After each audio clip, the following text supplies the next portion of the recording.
It is now 6:31 and we are out of closed executive session. At this time, we will reconvene the regular meeting of the Board of Education with the pledge of the American flag. Pledge allegiance to the flag of the United States of America and to the republic for which it stands, one nation, under God, indivisible, with liberty and justice for all. Roll call, please. Mr. Booker. Here. Mr. Herrera. Here. Mrs. Haupt. Here. Ms. Maybell. Here. Mrs. Reed Nemick. Here. Mrs. Wickham. Here. Mr. Zicker. Here. Are there any items on the agenda any members of the board would like to amend or move? Hearing none, do I have a motion to approve the agenda of the regular meeting of the Board of Education on July 19th, 2021 as presented? Second. Member Wickham made a motion and Member Maybell seconded the motion to approve the agenda of the regular meeting of the Board of Education on July 19th, 2021 as presented. Discussion? Roll call? Mrs. Wickham. Aye. Ms. Maybell. Aye. Mr. Herrera. Aye. Mr. Zickert. Aye. Mr. Booker. Mrs. Haupt. Aye. Mrs. Reed Nemick. Aye. At this time, members of the public and employees of District 100 who submitted comments via email will be read, and those attending in person may make public comment. Per Board Policy 2-230, the board must allow a minimum of 30 minutes of public comment and a 20-minute minimum total length of time for any one subject. If we reach 30 minutes on any given topic this evening, I may request an end to public comment. In order to give the maximum number of people an opportunity to speak, please limit your comments to 3 minutes.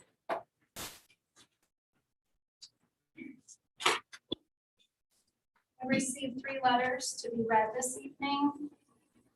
The first one comes from Brenna Gassel. My name is Brenna. I am a 3rd grader at Meehan and I am having a hard time wearing masks at school. I have a hard time in PE. My face is sweaty and wet. When I get home, I wear it for 7 hours. If it falls down and we don't know it, we get in trouble. Brenna Gassel. Thank you, Brenna. The next one comes from Sarah and Michael Gessel.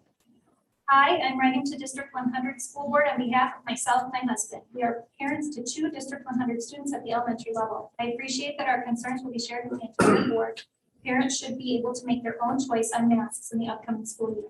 The agenda for the June 30th board meeting states many policies are being addressed. As you plan policies for the upcoming school year, please give parents the option to send the kids to school without masks.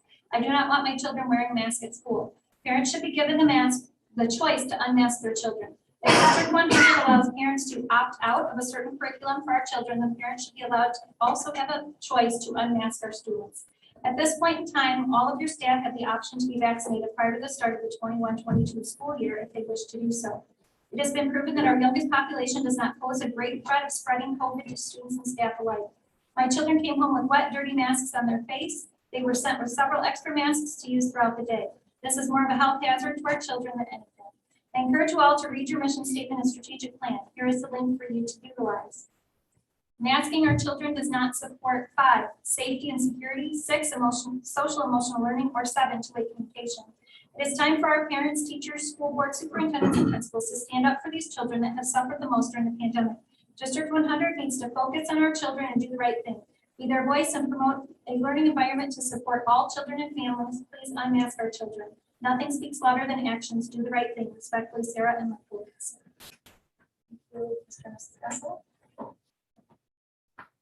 And this next one comes from awakeillinois.com. Dear local boards of education, superintendents, and school administrators, given the nature of the COVID-19 pandemic, parents across the nation are asking, will my right to make decisions about what's best for my child's health be respected? As many families in the state of Illinois await word from their school on the 21-22 school year, we hope and pray for prudent discernment in all decisions affecting our children. The represented parties in this letter implore local school boards to survey the whole of their communities as soon as possible on expectations for the coming school year versus a one-size-fits-all approach to all Illinois schools. We respect the integrity of our democracy and the autonomy of school boards. We are elected to work in the best interests of their stakeholders. On behalf of Illinois parents, advocates, and taxpayers, we support Illinoisans' parental rights to make decisions in their best interest of their child or children regarding facial masking, viral testing, health records, and/or use of COVID-19 injection. We request that school boards respect that guidance from the CDC, ISB, and IDPH does not equate to mandates. Under Title 23 of the Administrative Code, the Illinois State Board of Education is not in a position to force, reward, or threaten any school district, local board, or of education regarding said agency guidance. The same rule applies to ISB on any stipulated guidance. As representatives of thousands of Illinois parents and taxpayers, we request that your leadership reflect support of parental consent, civil rights, and all liberties protected by the laws, regulations, and Constitution of Illinois and the United States of America. Should any school district's personnel and/or agent enact policies, guidelines, protocols that are in violation of any law, right, or protection of Illinois students, legal action may be taken. We trust that Illinois school districts and administrators will emulate the leadership of districts such as Warsaw, CUSD 316, Vandalia, CUSD 203, Lamont D 113A, Timothy Christian Elmhurst, Red Hill Community School District, and others who are acting in accordance with the state data and will facilitate a return to normalcy for your students, staff, and communities after more than a year of sacrificing during the SARS-CoV-2 pandemic. Godspeed as you draft and enact the 21-22 school year policies. We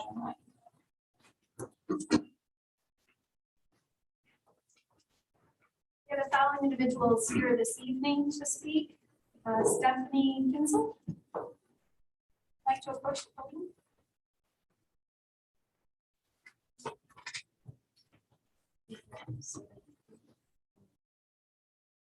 You ready? Yep. Okay. Thank you for the opportunity to speak this evening. My name is Stephanie, and I'm a teacher at Hononegah High School.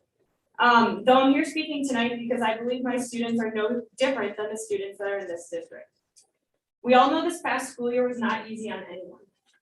It's a complicated time in our education system, and I think that we can agree that this district is striving to create a safe and inspiring atmosphere for students through quality educational experiences.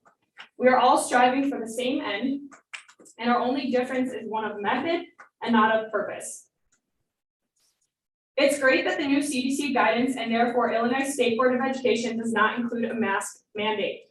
The governor's office has said that school boards run their school districts. This leaves the decision regarding mask policies up to you. It's a myth that masks prevent viruses from spreading. The overall evidence is clear. Standard cloth and surgical masks offer next to no protection against virus-sized particles or small aerosols. The size of a virus particle is much too small to be stopped by a surgical mask, cloth, or bandana. A single virion of SARS-CoV-2 is about 60 to 140 nanometers or 0.1 microns. The pore size in a surgical mask is 200 to 1,000 times that size. Consider that the CDC website states surgical masks do not catch all harmful particles in smoke, and that the size of smoke particles in a wildfire are approximately 0.5 microns, which is 5 times the size of the SARS-CoV-2 virus. Wearing a mask to prevent catching SARS-CoV-2 or similarly sized influenza is like throwing sand in a chain link fence. It does not work. There has been one large randomized controlled trial that specifically examined whether masks protect their wearers from the coronavirus. This study found mask wearing did not reduce at conventional levels of statistical significance the incidence of SARS-CoV-2 infection. The risks of masks are far-reaching and long-lasting. The statistically insignificant benefits, once believed possible, are not worth the physical, emotional, or psychological impact to our students. I am asking that you make masks optional for every student next year, vaccinated or unvaccinated. The health, safety, and vitality of our students rests on this decision. The choice to mask students should be on the parent and not on the government. Thomas Jefferson said it the best. I know of no safe repository for the ultimate powers of society but the people themselves. And if we think them not enlightened enough to exercise their control with a wholesome discretion, the remedy is not to take it from them, but to increase their discretion by education. Thank you for your consideration.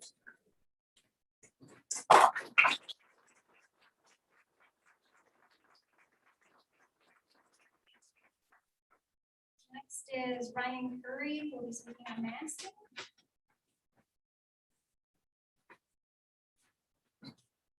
Good evening. I had something nice and long written out, and then he said 30 minutes was the subject matter, so I'll be quick. My children go to school here. I serve on the county board. I've received a lot of emails regarding tonight in support of the optional mask. I also serve on the Board of Health. A lack of information is something I don't have. I vet it every single day for reports.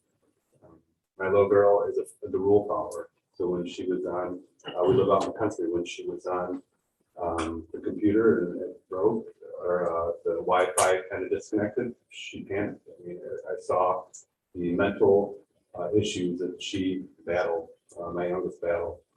And then she wanted to come back and she wore a mask. And then I saw sores on her ears and her complaint about that. So I told her to toughen up like any parent does.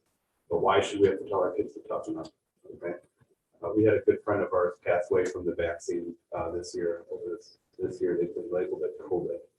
She didn't die from COVID, she died from the vaccine. But yeah, our kids are going home for a stomach ache, with, out of precautions. If you don't see the issue with that, then I find that troubling. So I would appreciate you taking into consideration everything that's said tonight and allow our children to not be vaccinated and come to school without masks. Thank you.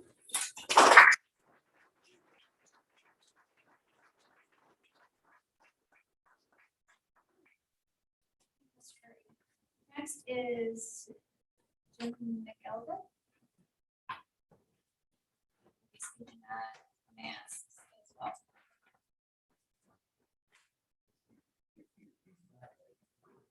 Well, good evening. Thank you very much for giving me a couple of minutes here. I usually have a very hard time speaking in 3 minutes time. I'm going to try to do this. And I do have a lot of notes here. And then I just thought about it as I was writing these notes down. And I usually I feel better when I just communicate from the heart. And so I wanted to just share a little bit. I know you guys are going to be exhausted about hearing about the masks and the no masks and the vax and the no vax. I think when people are given a chance or given an option, what I have seen, and by the way, I own a food company and I do nutritional health coaching and stuff with people. So I'm in the health industry. And so I do help people on their health conscious journey. And along this way, I have found in the last year and a half how much the stress around everything that's going on and the forcing of mandating of masks and of the pressure on vaccines, how that's affected people in a very, very negative way. So I think about this as we're coming back to school, and I know that the kids, you guys all are here to serve the kids. You guys love the kids. You want to give them an opportunity to grow and to flourish and to be educated and learn how to have relationships with people, with adults, with other kids, all that stuff. When kids are walking around like this, and when you're trying to communicate with kids like this, and you're asking questions, it's really hard to understand. And so when a teacher is trying to ask little Bobby, what did you say? And Bobby's not going to talk anymore. So Bobby now is no longer interested in trying to have a relationship with the teacher and communicate with the teacher. I think that's a really big deal. I also think when given the chance right now, I know that when I went to the Rockford board meeting, there was about 8 people out of 100 that chose to wear a mask. And here I see nobody that's wearing a mask. I think there was one person. I think if somebody wants to wear it, they should feel safe and comfortable and not be uncomfortable, not be bullied, not be isolated, not be discriminated against, not be anything. They should be able to do that because that's what makes them mentally or physically feel better. I think that's a right that we should all fight for that person. But on the other hand, I also think that we should fight for the freedom and the choice of every parent to decide what they want to do with their children and what is best for their children. I don't think that's government's place. I don't think that's, I think that should be on us. That's accountability and responsibility from us as parents. And you guys, I'm assuming are parents. I'm also going to guess that probably, could be wrong, but probably your kids are still playing baseball. They're still doing AAU right now. They're going into gyms full with people sitting on the benches. People are walking around. They're going to amusement parks. You guys are playing soccer. You're having sleepovers. You're picking up kids. You're picking up grandkids. They're sitting in the back of the car. I'm going to guess that you guys don't have mask mandates for everybody while they're doing real life. But when they come into school, now all of a sudden it's like, hey, you're coming into the institution and you need to follow these rules and you need to put this on. If we were to look at the science, I guarantee that we could all find what we're looking for. If you want to find out if the Jeep Cherokee is the best vehicle on the market, I guarantee you can search and you'll find why it's the best vehicle to buy. I'll bet you if you want to find out why it's bad, you can also find out why it's the worst vehicle to buy and why it's bad. It's all there. So it doesn't matter what the science, if we believe in the science or the voodoo science behind this, we can find what we're looking for. So I want to take that out of it. But this is something now where whether you believe that a mask works or you don't believe, or even if you believe that a mask doesn't work, I don't even think that that matters a whole lot right now. Let's say that we flip a coin and we're 50-50 in this room on whether it works or it doesn't work. That's fine. Let's call it 50-50. But there still should be nobody that determines. Do you want to maybe finish what your thought process is and then go on to the next for each 3 minutes? Ah, shoot. Okay, sorry. Okay, so man, that went really, really fast. Okay, thank you, and I'm sorry. But I think that if never before has there been anything where it's like this, where we're going to make a decision on what shoe fits best for everyone. And when given the option and given the choice, parents have the best way. They know their kids, they know how to manage them, they know how to supervise them. And we can't say that, well, a mask is different because it's health. It's, you wear a seatbelt, don't you? Well, what about gambling? What about porn? What about marijuana? Those are all controversial things, but nobody's telling everybody what you can do and what you can't do, right? So I think it's the same thing with the mask. Let's allow people to breathe freely and use freedom of choice and determine what's best for them.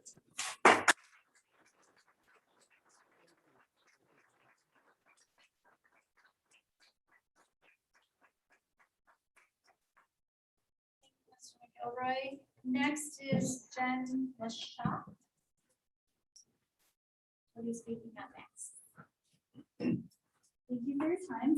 My name is Jen Lashop and I have 3 little kids that should be attending stuff in the next year. We pulled them out last year to do homeschool. It was wonderful academically. We hired a teacher to help us, and the year so far was great. We're still continuing, but it was extremely expensive. And my son, who's going to be in 3rd grade this year, he really wants to go back to school and be with his friends.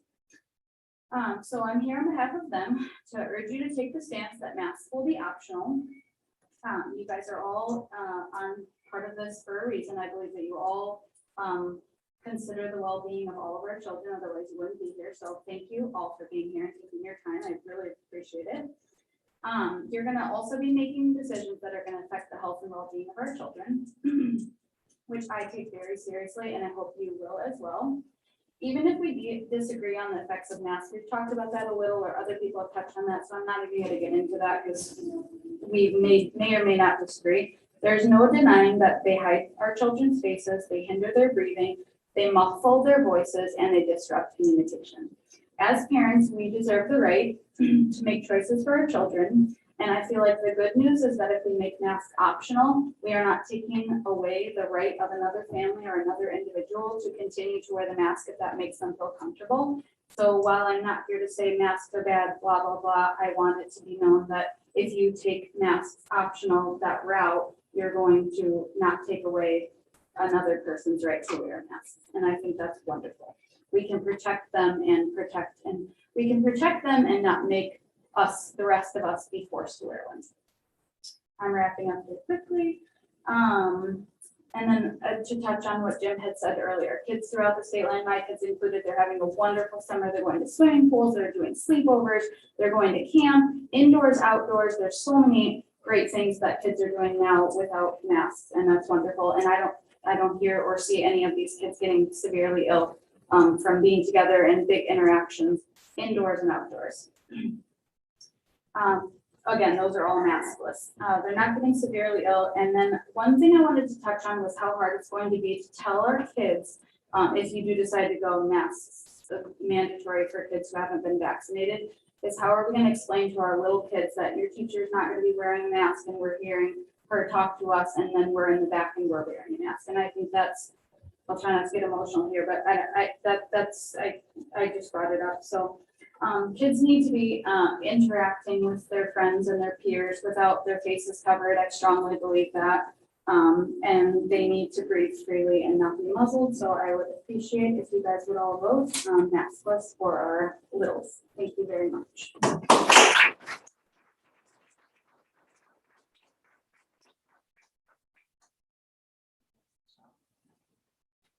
Next is Esther Blazer. Speaking of masks.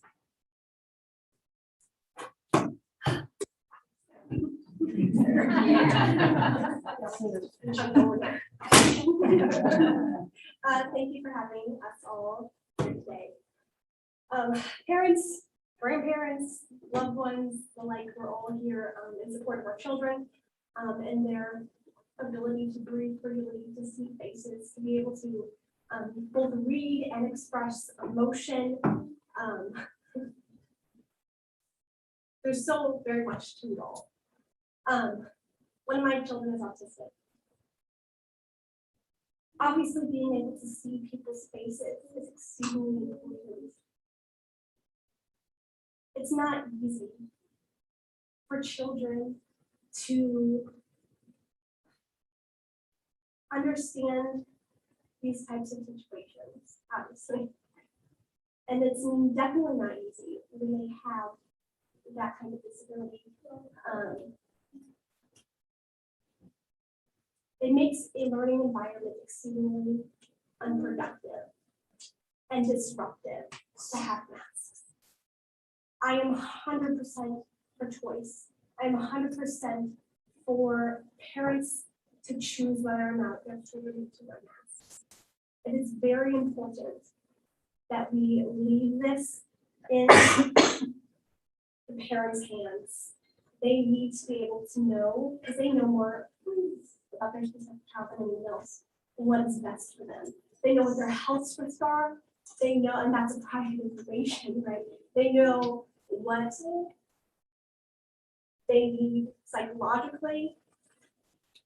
Anyways, those things are all very, very important. I would urge you to take that into consideration to do that. I ended up pulling out my children from the school district to homeschool them, and they will not be coming back until these mandates are lifted.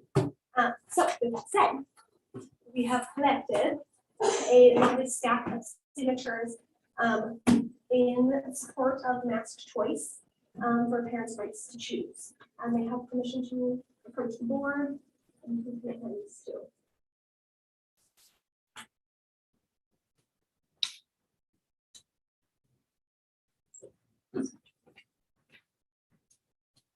Does that conclude your? Yes, thank you for hearing us. We appreciate it.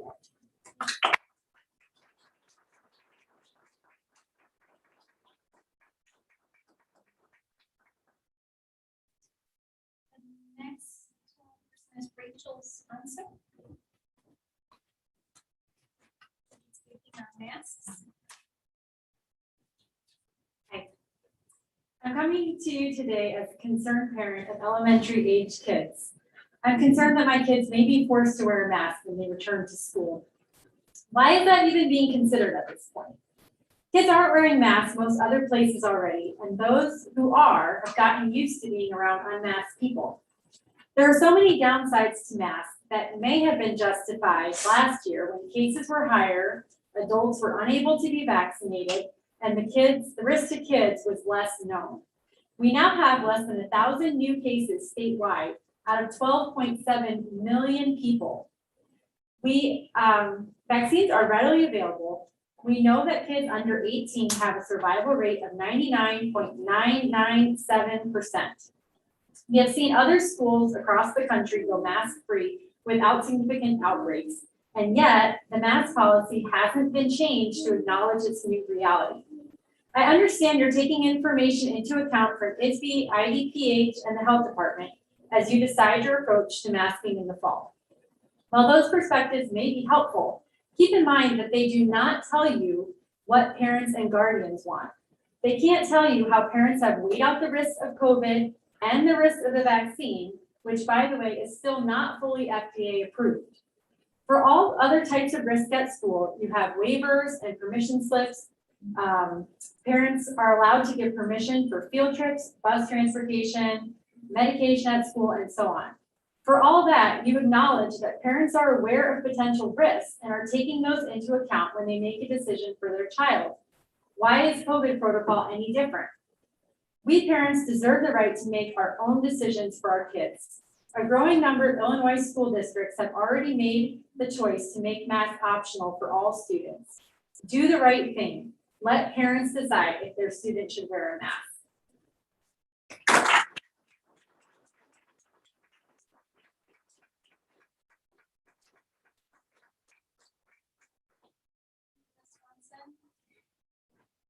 We also have Jeremy Ramsey, who will be speaking regarding vaccines. Thank you. I'm Jeremy Ramsey. I'm an attorney at law. I'm a resident of Boone County. I'm an affiliated attorney with the American Frontline Doctors Association. So I'm going to read a statement to you about a notice about vaccines. Masks have been very well covered, so I'm just going to focus on the vaccines. Hopefully I have enough time to maybe put a little bit of my thoughts on it, but we'll see. Okay, sorry, I got to take my breath off. Be notified that the Nuremberg Code codified in U.S. federal law prohibits forcing or coercing anyone under circumstances to participate in medical experiment, and the code states, quote, the voluntary consent of the human subject is absolutely essential. All of the treatments being marketed as COVID-19 vaccines are still in phase 3 clinical trials until 2023 to 2024, and hence qualify as a medical experiment. People taking these treatments are enrolled in clinical trials. None of these treatments have been approved, but only granted emergency use authorization, hence cannot be mandated, nor can informed consent be dispensed with. Most vaccines are trialed for at least 5 to 10 years, and COVID-19 vaccines have been in trials for less than 1 year.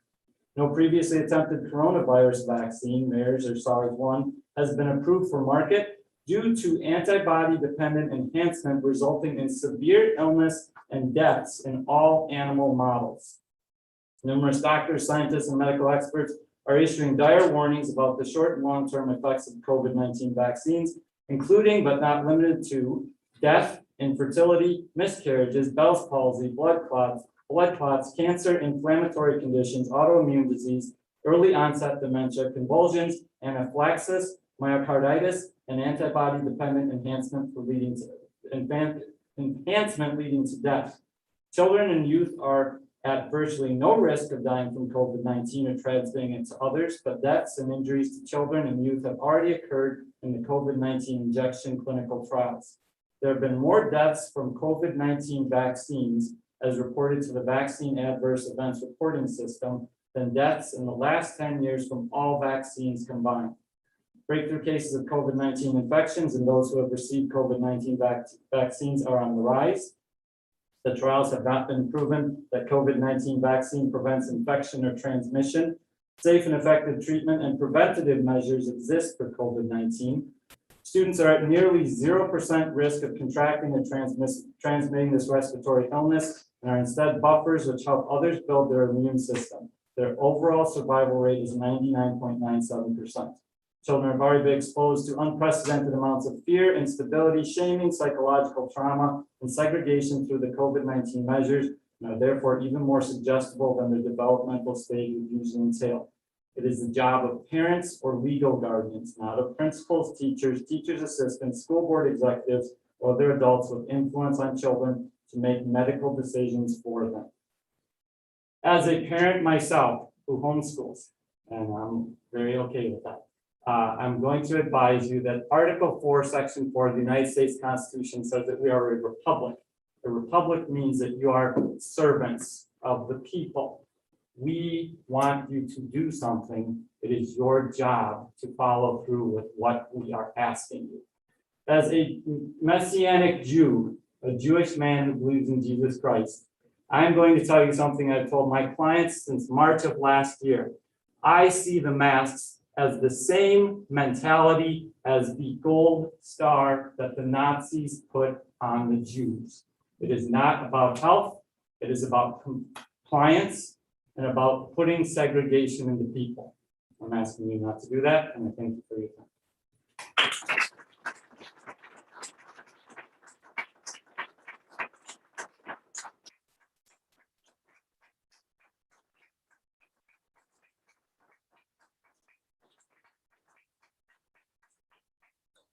Thanks. Is there anyone else in the audience that would like to make comment at this time?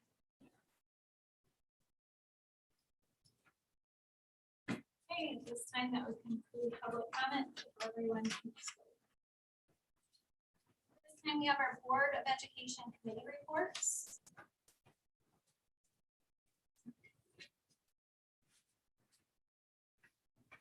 Outlined school board policy 2150, board committees assist with the board's governance function and report directly to the board.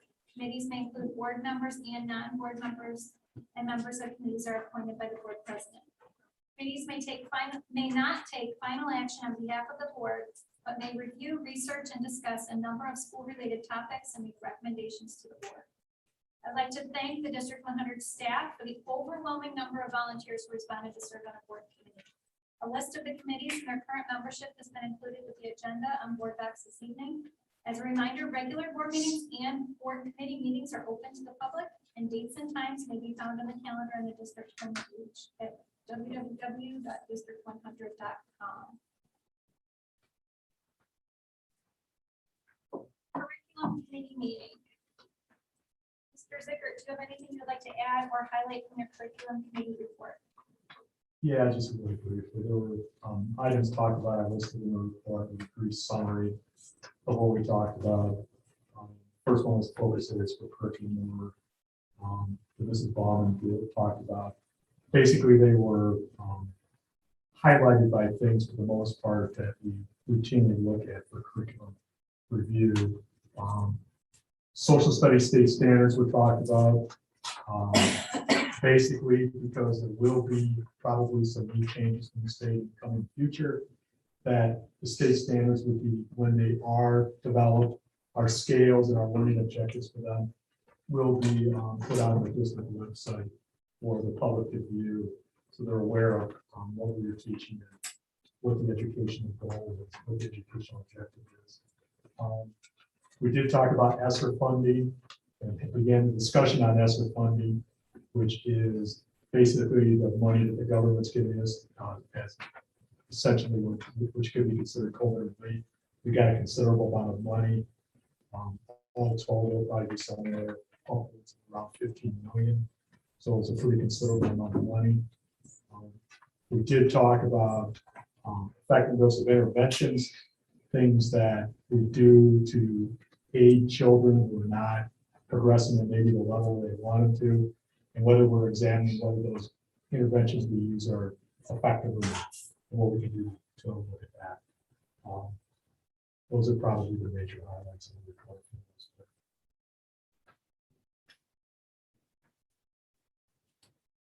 Is the committee spending anything specifically in regards to recommendations this month?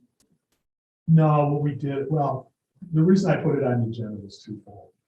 One, when we looked at Esser funding, the two board members on the committee were Ms. Mabel and myself. And Dr. Weisman and the administrative staff have come up with a list of things to talk about, discussion points. saying, here are some possibilities that we could use for ESSER funding, which should be, if you want to do all of it, somewhere around 12 million, but the initial part somewhere over 9. They also explained to us basically what we spent ESSER 1 on and what we were contemplating or have spent on ESSER 2. On ESSER 3, the list was pretty extensive.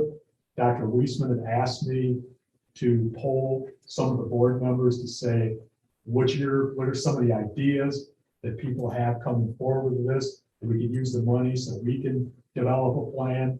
So I did not talk to, but I did get emails from a few, but I wanted to remind the administrators, Mrs. Mayville and I were only 2 out of 7. So I didn't want to look like we were implicating everybody was speaking as one. This was just 2 people out of the 7, which is why I thought it should come to the board later to get a full consensus.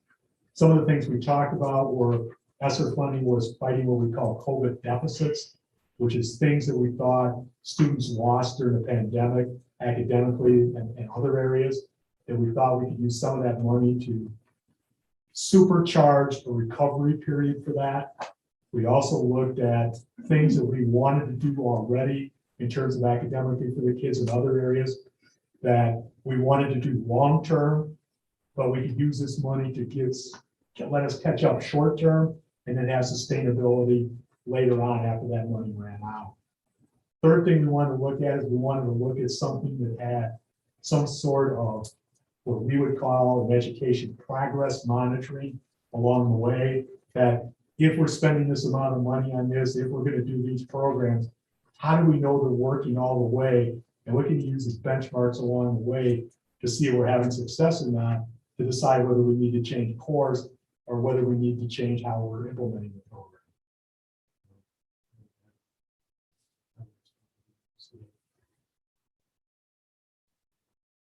So you would be asking for the board's recommendation on where, Yeah, we gave the administration a general framework from what I heard and Ms. Mayville heard from our points of view, but that didn't include all 7 necessarily. It might have, I just don't know if it did or it didn't. So what I thought we should do is we should give the administration a general framework of what we wanted to look for. I mean, do we want it to be toward COVID deficit things?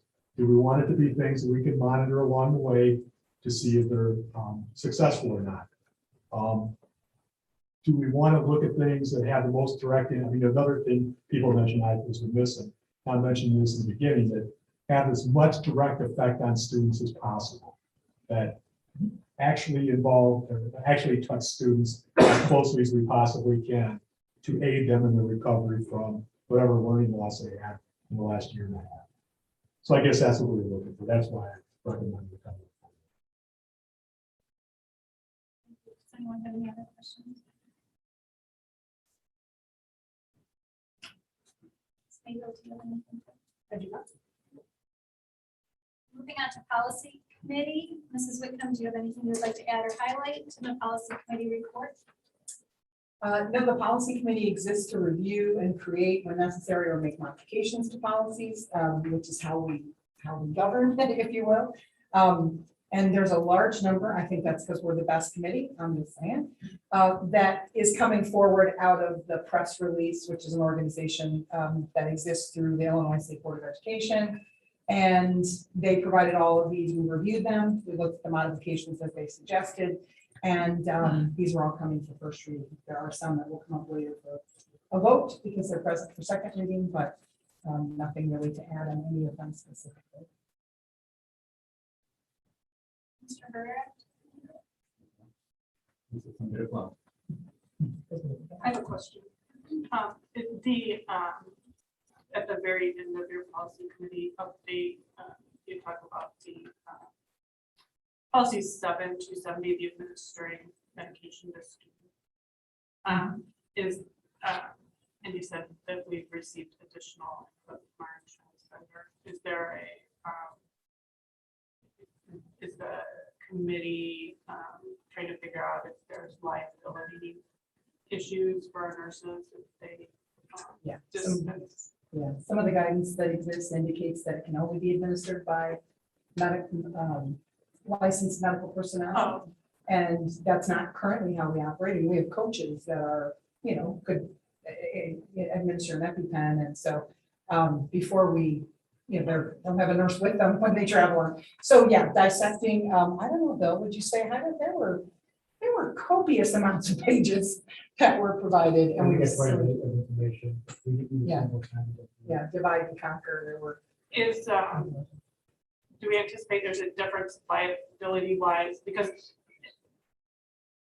and maybe I have the wrong policy here, is this the policy that refers to the schools having an unallocated, for instance, EpiPen there? yes, Um, three medications. Okay, and is currently, like you mentioned, coaches may, if a student has a prescription for an EpiPen and they have an EpiPen practice, do coaches currently have authority to administer that EpiPen if it's prescribed for that student? So there is specific training that a nurse can give to a coach Okay, to utilize the undesignated. but currently if they're designated, if they're prescribed medications, child The same thing. self-administers. There's some conflict about where that path dissects, right? If it's my prescription and I have it, can someone other than a non-medical personnel help me administer it or administer it on my behalf? We didn't necessarily know that this guidance existed until we asked for it. And then we got inundated with information, which was as long as you do not deviate from A and B, Illinois Department of Public Health and Illinois, school boards, or Illinois School Board. As long as we don't deviate from their published information, they would have no question about it. As we begin to dissect it, then we start to say, oh, well. And this is with respect to both prescribed, for instance, EpiPen administration and undesignated EpiPen administration. There's no That's- difference in liability issue between. That's what we're trying to the two figure out. situa- Or there That's what may we're- be a difference between I'm the two hoping, situations. yes, I think we hope there's a difference.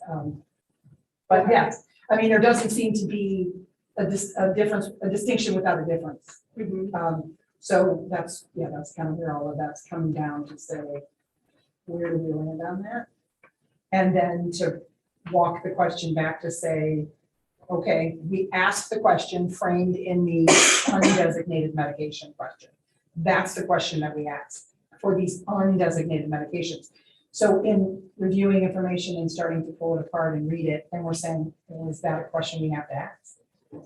Does that apply more broadly to designated? I do think there's additional training requirements for undesignated. Okay. Is there any issue with our nurses giving the undesignated medications? It does not seem from the guidance that I don't know, Bill may have read it beyond. Only what- extra training is for non-nurse personnel. Okay, so with respect to the undesignated medications, it Yeah, should not be, medical it should not be a personnel. problem for nurses No. to give those. Do we plan to acquire those medications soon so that at least the nurses in the schools will have them? We do have some undesignated medications that we already purchased because there's some grant options to do that. But even the nurse, unless the board adopts the policy, even the nurses, wow. Have the ability for the state to administer, that ability is dependent on us. I would say yes, that's true. Could we get a policy in place at least allowing the nurses to do that? It's something we could look at. I mean, it's something we've been looking at in its totality for Right. all of the three as well as, but, so no, we have not taken action beyond that point to have the nurses specifically as the identified, we would have to narrowly draft the policy language and probably make sure that we can do so outside of the guided language that we received. But yeah, we can have conversations surrounding the possibility of bringing forth language about that. Okay, and this is EpiPens as many others.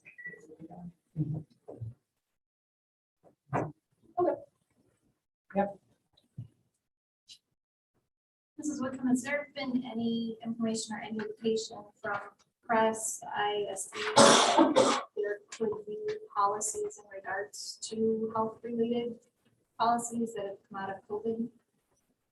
No guidance that we received in the last month, and I checked, which I appreciate you asking me the question in advance, so I'd be prepared to know, so that was helpful, just because it did take a little research. Nothing yet, nothing that has specifically indicated that they are recommending any policies that are specifically COVID response, if you will, or medical interventions or responses, nothing yet. Or an indication that it's coming. Maybe we didn't receive anything that indicated we would be receiving more before what would be the normally expected next batch of press releases.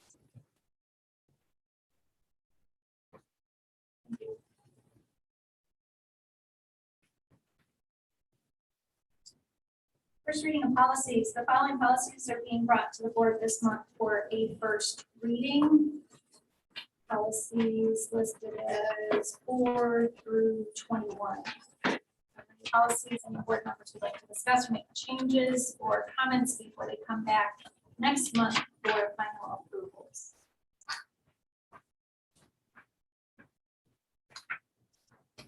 Next, Business Services Committee meeting. Mr. Booker, do you have anything you would like to add or highlight in the Business Services Committee report?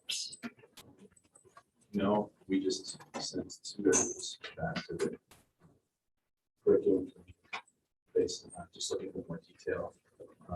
Plan, progress, on a lot of things that matter to discuss. And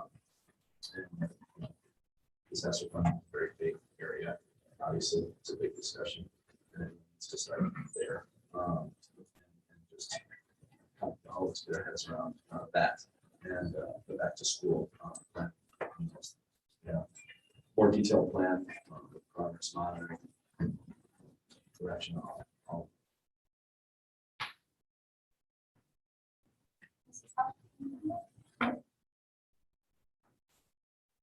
Next on the agenda is consent agenda items. Are there any items on consent agenda any members of the board would like to take out for separate consideration?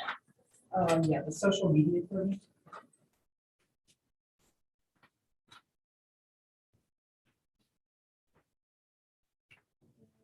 Number 10.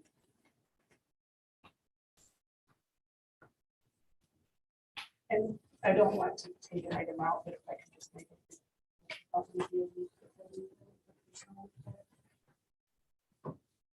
Absolutely, we'll go ahead and make the motion. That's what has the discussion. Do I have a motion to approve consent agenda item number 10 as presented?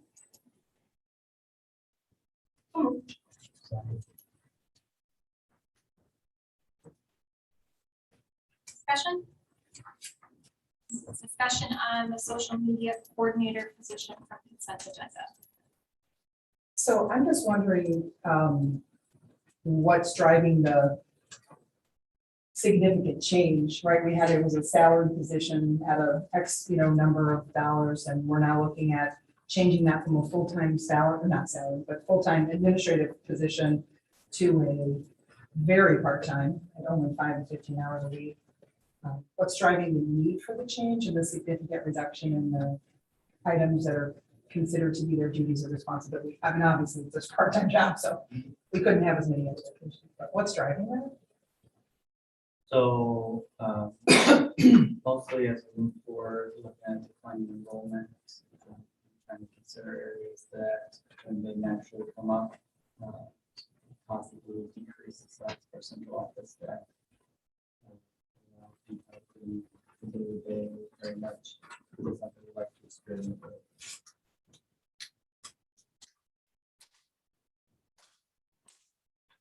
But we didn't, the person who left this position resigned, we didn't. So if we were able to outsource or reallocate a significant number of the tasks, I think there were 30 or so, I don't know, 28 something, of tasks that were associated, those got absorbed elsewhere, I assume? Some of them got absorbed, and some of them, to be honest, were happening because we had the last few individuals that we hired for the position didn't necessarily have a school background. a lot of times the amount of involvement in communications by school certified personnel was higher than one would expect, and so there's already a lot of collaboration on the team to focus on those jobs. And the remaining 9 are things we think 5 to 15 hours, that anyone else has the margin left to manage, that we need to hire someone. Because the wage was quite high, right? I mean, unless, I mean, the proposed amount of, hourly rate, we don't, there's no one who has it. We don't have people who have margin in their workday that could absorb enough of these to not need to hire someone at that sort of hourly rate. So I think what we're looking for here in this is some specific skill set that we don't necessarily have on staff. As much as we could, I think we're trying to offload. It's not specific to PR background or communications background. But where we that specific skill set, we could let that person, although overall for less hours.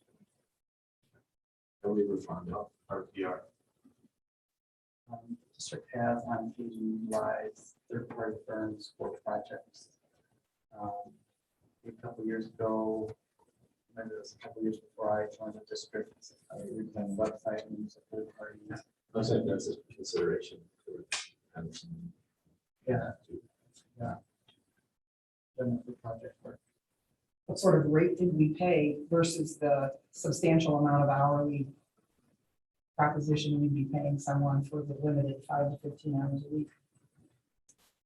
I would. Oh. And where did we come up with the salary range? Salary range by hourly range. Oh, yes, hourly, sorry, that's it. Range. I looked at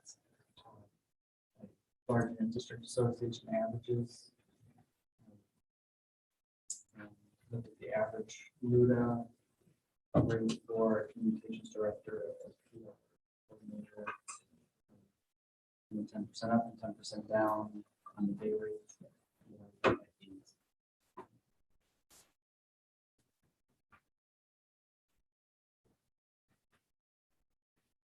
So tonight, are we looking to approve the position or including the salary range that would be associated with it, or just the idea that we'd be moving forward with looking for someone for the position? So this is a proposal for the job description. The final salary rate would be the position. If there are concerns about the position and the hourly wage, then that means we don't have to go through the interview process. So this is an hourly. This would be an hourly rate. It just seems really high. Maybe I'm completely out of touch. It's entirely possible that I am completely, just unfamiliar with what the going rate for this kind of a position would be, but and maybe I stand alone in that concern, in which case we can move on, because that's okay. But I just, what was Christine's salary? Christine's salary was $53,000. Average, and that's about half of what the average for large unit district associations is, about half of the PR person. So what is the dollar rate? $40 to $50 an hour. We varied on that historically. Those are some depending on how it is. We paid as high as almost $100.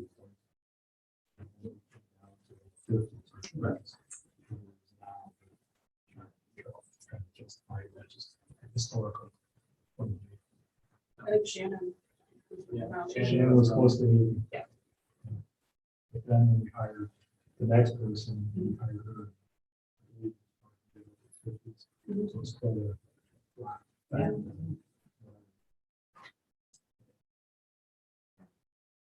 Using the averages, are the averages that we're comparing to, are they administrators within their districts, or are they not certified positions?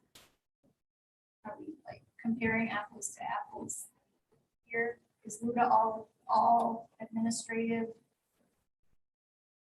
Like people who have administrative certificates? I would say that my experience has been that in large districts, they do not require type 75. Sometimes we do, that's the benefit, and sometimes they'll have that might be the path. Not necessarily required. So the Luda averages we have also include non-administrative or non-teaching certified personnel.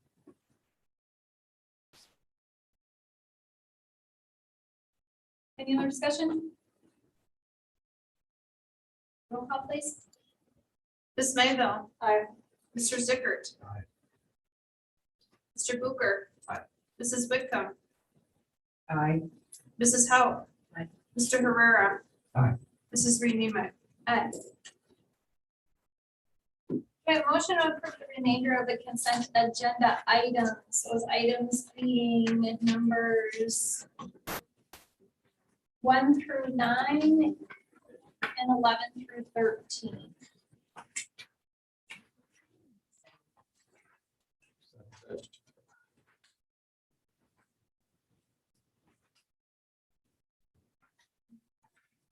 Howe made a motion, member Zickert seconded the motion to approve consent agenda items 1 through 9 and 11 through 13 as presented. Discussion? Yeah, I just wanted to mention on the personnel report, there's a resignation of Maria Montezuma. She was a paraprofessional. Maria with my daughters, Kira in first grade in the dual language program. She passed away from cancer this past Saturday. She was 51 years old. She was a really great parent. She was also a certified teacher. And she was, so I just wanted to recognize Maria. And thank her family for sharing her with us.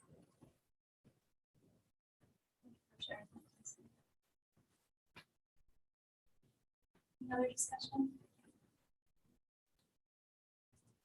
At this time, I would typically acknowledge donations. There are no donations this month.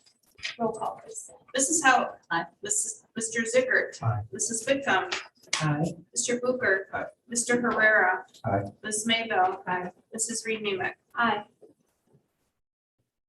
Moving on to roll call action items. Do I have a motion to approve the resolution providing for the issue of not to exceed 21,500,000 general obligation refunding school bonds of the district for the purpose of refunding certain outstanding bonds of the district, providing for the levy of the direct annual tax sufficient to pay the principal and interest on said bonds, and authorizing the proposed sale of said bond to the purchaser thereof as presented.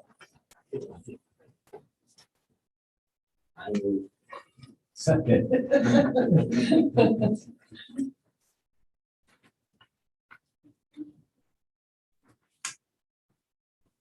Any discussion? Roll call, please. Mr. Booker. Mr. Herrera. Aye. Ms. Mayville. Aye. Mr. Zickert. Aye. Mrs. Whitcomb. Aye. Mrs. Howe. Mrs. Reed Nemick. Aye. Do I have a motion to approve the resolution authorizing and directing the execution of an escrow agreement in connection with the issue of not to exceed 21,500,000 general obligation refunding school bonds for the district as presented?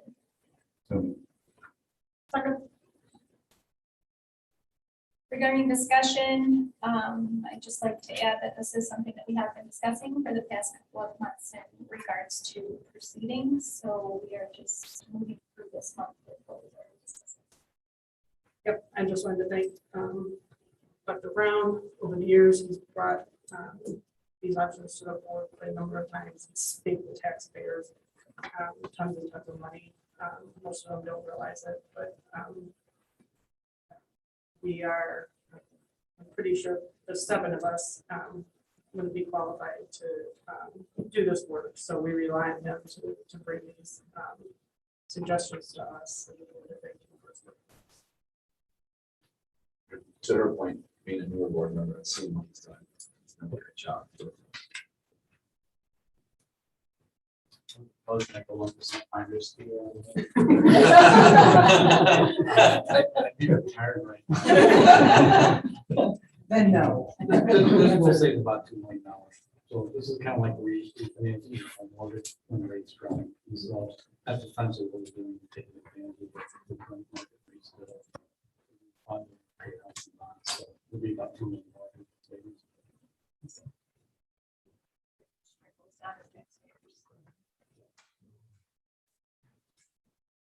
Yes. Roll call, please. Mr. Herrera. Aye. Ms. Mayville. Aye. Mrs. Hope. Mr. Zickert. Aye. Mr. Booker. Aye. Mrs. Whitcomb. Aye. Mrs. Reed Nemick. Aye. Do I have motion to approve the professional compensation as presented? So moved. Second. Any discussion? Roll call, please. Mrs. Whitcomb. Aye. Ms. Mayville. Aye. Mr. Zickert. Aye. Mrs. Hope. Mr. Herrera. Aye. Mr. Booker. Aye. Mrs. Reed Nemick. Aye. Do I have a motion to approve the revisions to existing Board of Education Policy 2:110 qualifications, term, and duties of board officers as presented? So moved. Any discussion? Roll call, please. Mrs. Whitcomb. Aye. Mrs. Hope. Mr. Herrera. Aye. Mr. Booker. Aye. Ms. Mayville. Aye. Mr. Zickert. Aye. Mrs. Reed Nemick. Aye.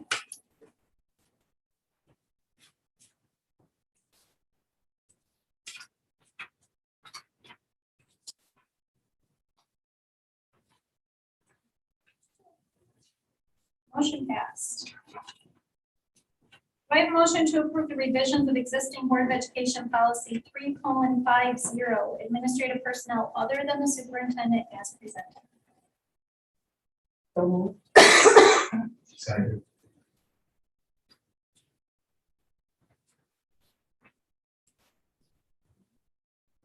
Any discussion? Roll call, please. Mrs. Whitcomb. Aye. Mr. Zickert. Aye. Mr. Booker. Aye. Mr. Herrera. Aye. Ms. Mayville. Aye. Mrs. Hope. Mrs. Reed Nemick. Aye.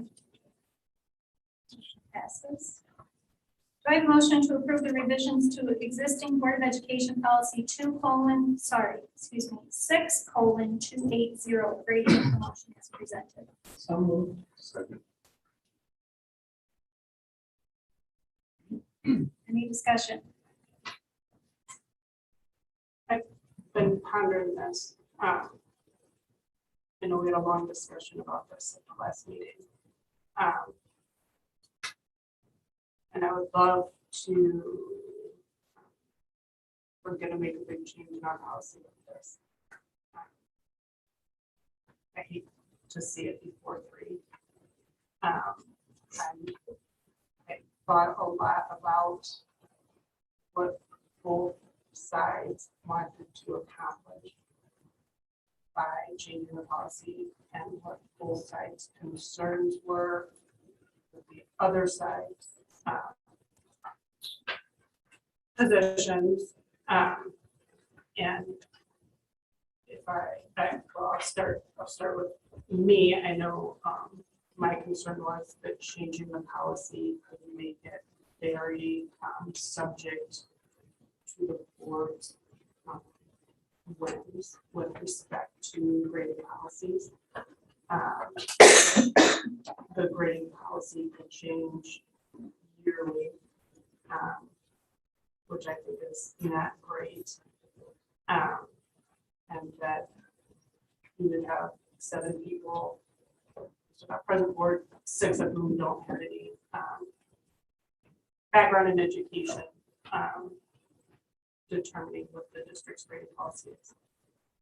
If I understand the other side's position, the policy as written does not provide any, the superintendent is the sole decider of the grading policy as currently written. And there's no check on his authority. He can create any sort of grading policy he wants and implement it. And the board doesn't have any check or balance, I think is the phrase that's used on it. So, and then I think everyone, or at least, I don't speak for everyone, but I think both sides had the, did have the question, okay, if we do this and the board votes down the grading policy, what then? We had the what then discussion and we didn't really come up with a good answer to what then. So I was,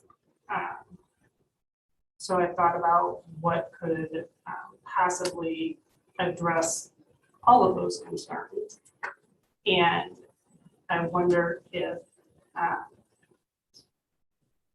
a policy that required the board to approve changes in the grading system was implemented, along with a report, an annual report from the superintendent, the grading system to the board for discussion and review, would accomplish what everyone's trying to do. The superintendent would not be able to implement any old grading policy he would like. If he wanted to make changes to the grading policy, he would have to bring that to the board for approval. If it wasn't approved, the what if is it defaults to what currently is. There's no, okay, what's our grading policy now? It provides a check and balance on the superintendent. It prevents him from willy-nilly changing the grading policy to something that board members don't like, don't agree with. It, on the other side, it prevents board members from, you know, hearing from their neighbors that their friends want such and such class now to be weighted and for that discussion to come up every year.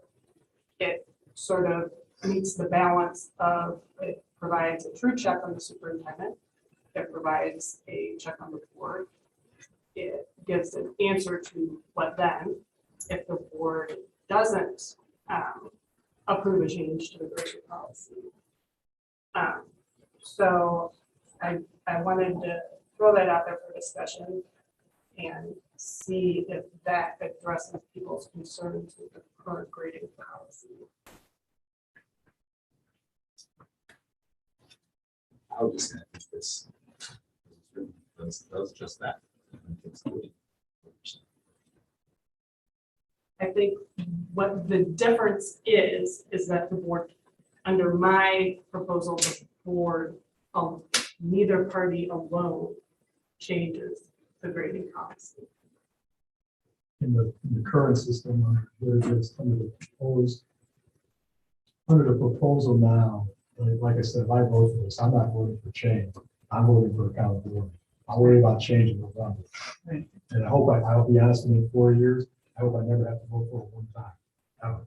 But looking at it now, the way the policy is written, if it comes to November, and if whatever the current policy is, the majority of the board disagrees with, then the direction would be somewhere between, and I guess I'm interpreting this one, is it somewhere between November and the next November, that Dr. Leeson would have to come up with an alternative proposal, not directed by the board necessarily, directed by whatever.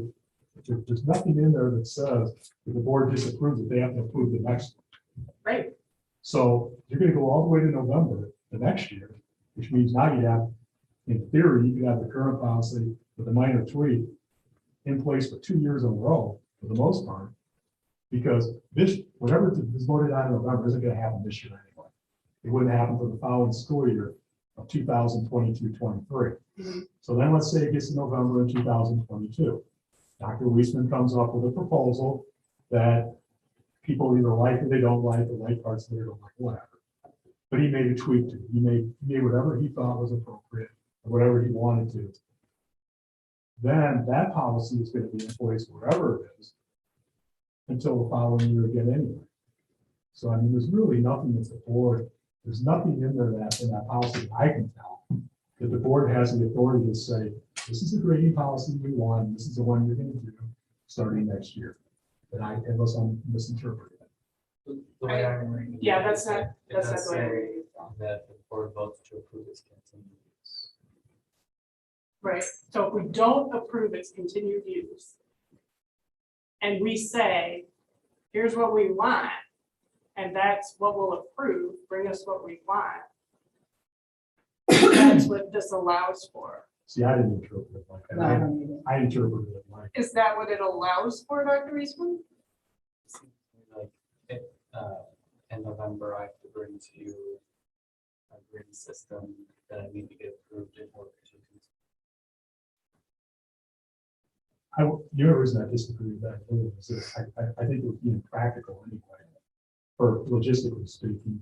And I'm not sure that we be the first to ever do that. I think I remember that. You would change a policy in November. I mean, like, we have a grading policy for August, September, October. Oh, no. Yeah, no, not that it would change in November, but Right. that You mean it for the would following- change the following year.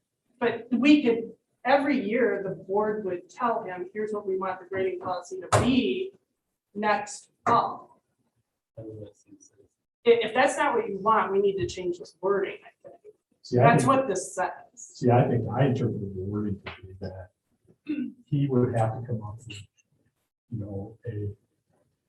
for whatever he thought, whatever his professional judgment deciding on that system, I get that part.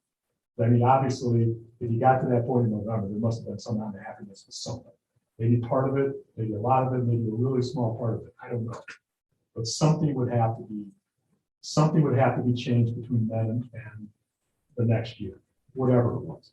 But I don't think that was dictated that I could tell him there, because there was nothing in there that said that's dictated by the board. And there's no indication in the policy, I think, that to interpret from the policy in any way that there's an intention to vote down an existing policy is absent from the language of policy. There's no indication that the intention, as I look at it, as I read it, as I was part of the process, it is about the process, not the program, right? It's not about what grading system is utilized, nor does it say if the data that came in the report, because it would be data driven.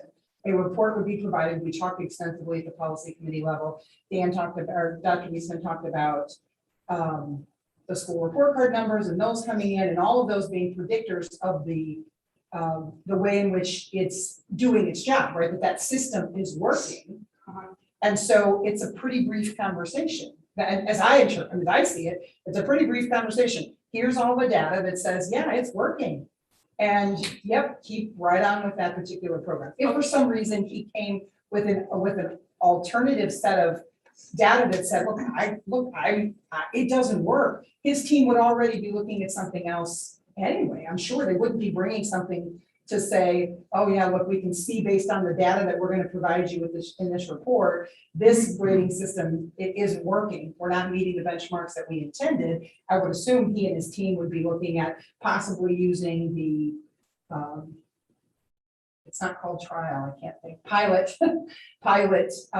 policy to, be getting a groundswell going for the possibility of presenting a recommendation for a change anyway, but I don't see this as a dissension, if you will, from the current, well, I'll speak for myself. For me, this has nothing to do with the current grading system being sufficient or insufficient and being prepared in November or setting up in November to vote that down. That's not what this is about. That is not how I read this at all. I mean, so here's a hypothetical. If Jorge, Lisa, Matt, Allison decide, I'm not going to approve a grading system that does not weight accelerated classes. Could that happen under this policy? Could the voting, so could the Could grading that system, happen? could the grading system currently in place be voted down? The only thing that could be voted down would be the current Right. grading system in place. And then you're telling Dan, I'm not gonna approve one that doesn't, four people tell him, I'm not gonna approve one that doesn't weight accelerated classes. No, I don't see this policy as doing that. I don't see this It's policy absolutely as not. saying, well, it doesn't dictate the policy, the grading system you have to choose. No, To give you on an annual basis, it makes you sole determine of whether the current grading practices can continue. so if we Yeah, vote, okay, if the four of you vote the current one down and you give him the direction, don't bring one back to us that doesn't include accelerated classes as weighted grades. That could happen under this policy. I don't. Right, yeah, Tom I don't see it that way. Tom I don't can see say it that way. can, and that, so we don't agree on what this policy does, which maybe, that may have been part of the whole problem in the discussion last time, because that is absolutely the way I read it. Absolutely. The board every year, a majority of the board will tell Dan, don't bring us a grading policy that doesn't have X, Y, Z. Yeah, I don't. It absolutely can. But why would we check Well- if things are going well to the point?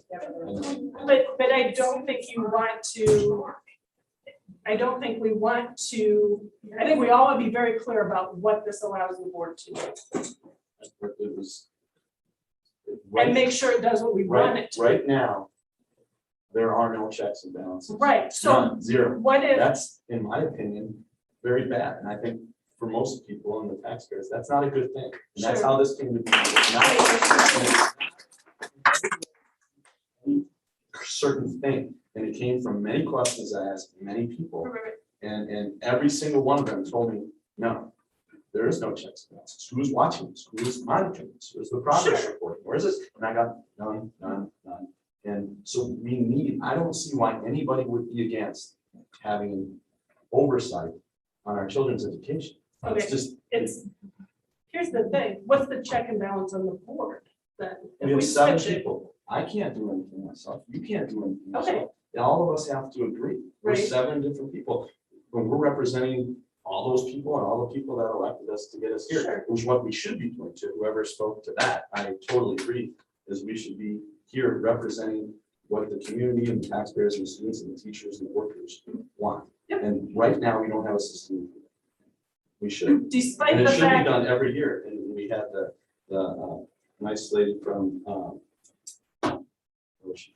Illinois Association. Illinois School Association and gave us a look, and it basically said exactly that. That's our job. okay, so given that Tom agrees that that's what this policy does, Let me ask you this, then, when does it do that? what do you mean with There's this? nothing in the policy that says in November, let's just say we don't approve the current one. Yep. Do we have any authority, anything, tell him what? tell him what to do, tell him what he has to do? He's got a whole. Yeah, but we don't have a grading system Yeah, and I don't- until we I don't have- approve one. I don't have authority to implement any grading system. So Right, we don't. what, we've got to tell him then what we want. Right, that's conversation. You're absolutely right. At that point, conversation would begin. But to determine, number one, I think this, as I see it, we're putting a lot of energy and effort behind the idea that it wouldn't pass. Again, I have no idea or reason to predict that would be the case. Data would drive decision. Where does it say that? Well, the report is going to provide that information. The report is going to provide the information about the efficacy of the system that's in place. How would you evaluate with data whether or not, how would you isolate the grading system from all the other factors when you give us data? How do you control for all the other factors that affect student achievement? I don't know. Yeah, How do you evaluate our current program? Our current grading system, how are we evaluating it? We are measuring it against our students. that was board approved. But And based- that- but well- based on what? Right. Right. There's got to be something. Right, and how, okay, you're an educator, Matt, how do you control for the other factors that drive student performance? Okay, ultimately, I have to say, we need to make sure that we stay on track. We are not talking about Mr. Zickert's educational background. We have a motion on the floor. We either approve this or disapprove it. Okay, I just want to make sure we So, all know what it says. if we want to have discussion that is germane specifically to that, that's fine. But asking for personal opinions of someone who is not necessarily sitting in the seat as an educator right now is not what we want to do. Okay, all right, But very let me good. just say that there's a lot of between unanswered questions, confusion about how the policy is already drawn up as it is. in all these sessions. It was brought up earlier. I believe. And so when we do vote for this every year, we do remove accountability on superintendent because it falls with the board going forward on our decision on policy and promotion. And so I'd rather keep the accountability on the superintendent and the administration because that's how I theoretically think we're going to be able to evaluate student achievement and other goals that we are going to set for him going forward so that he and the administration can align themselves to achieve those goals. But I worry that when we vote for this policy as it's written, we're going to remove that accountability on the superintendent So in the future. as a newbie, or a person who looked at this, and I've read the policies of other school districts, which are just like this, by the way. I researched on our Rockford's, Harlem's, Winnebago's, Freeport's, on the they're all the same. So within a reason, I mean, they're all pretty close to the same. But what I'm asking is, but they all use pretty much the same grading policies too. So what I'm asking is, in the past, since we've instituted this, what have we used? And I'm new to the board, so you can, what have we used for accountability on the grading policy? Can we get the board attorney's opinion on what this policy does and what it doesn't do? Because clearly we have very different ideas of what it allows. Tom and I think it allows one thing. Matt and Lisa don't think it allows that. How are we going to vote on a policy where we don't even have a common understanding of what it does? That just seems like not a great idea. It's a step towards accountability where it's not. Okay, but you and I think it does one thing, and Matt and Lisa thinks it does something else. How do we vote on this when we don't even understand, we don't have the same understanding of what this does? I guess for me personally, I mean, if it's beginning, I don't know what the attorney's going to tell us. You know, if getting the attorney spinning for a month from now makes it better, I'm fine with waiting. This isn't an imminent thing, that whether we do it today or whether we do it in August, it's going to matter one way or the other. I mean, it's not, November is still November anyway.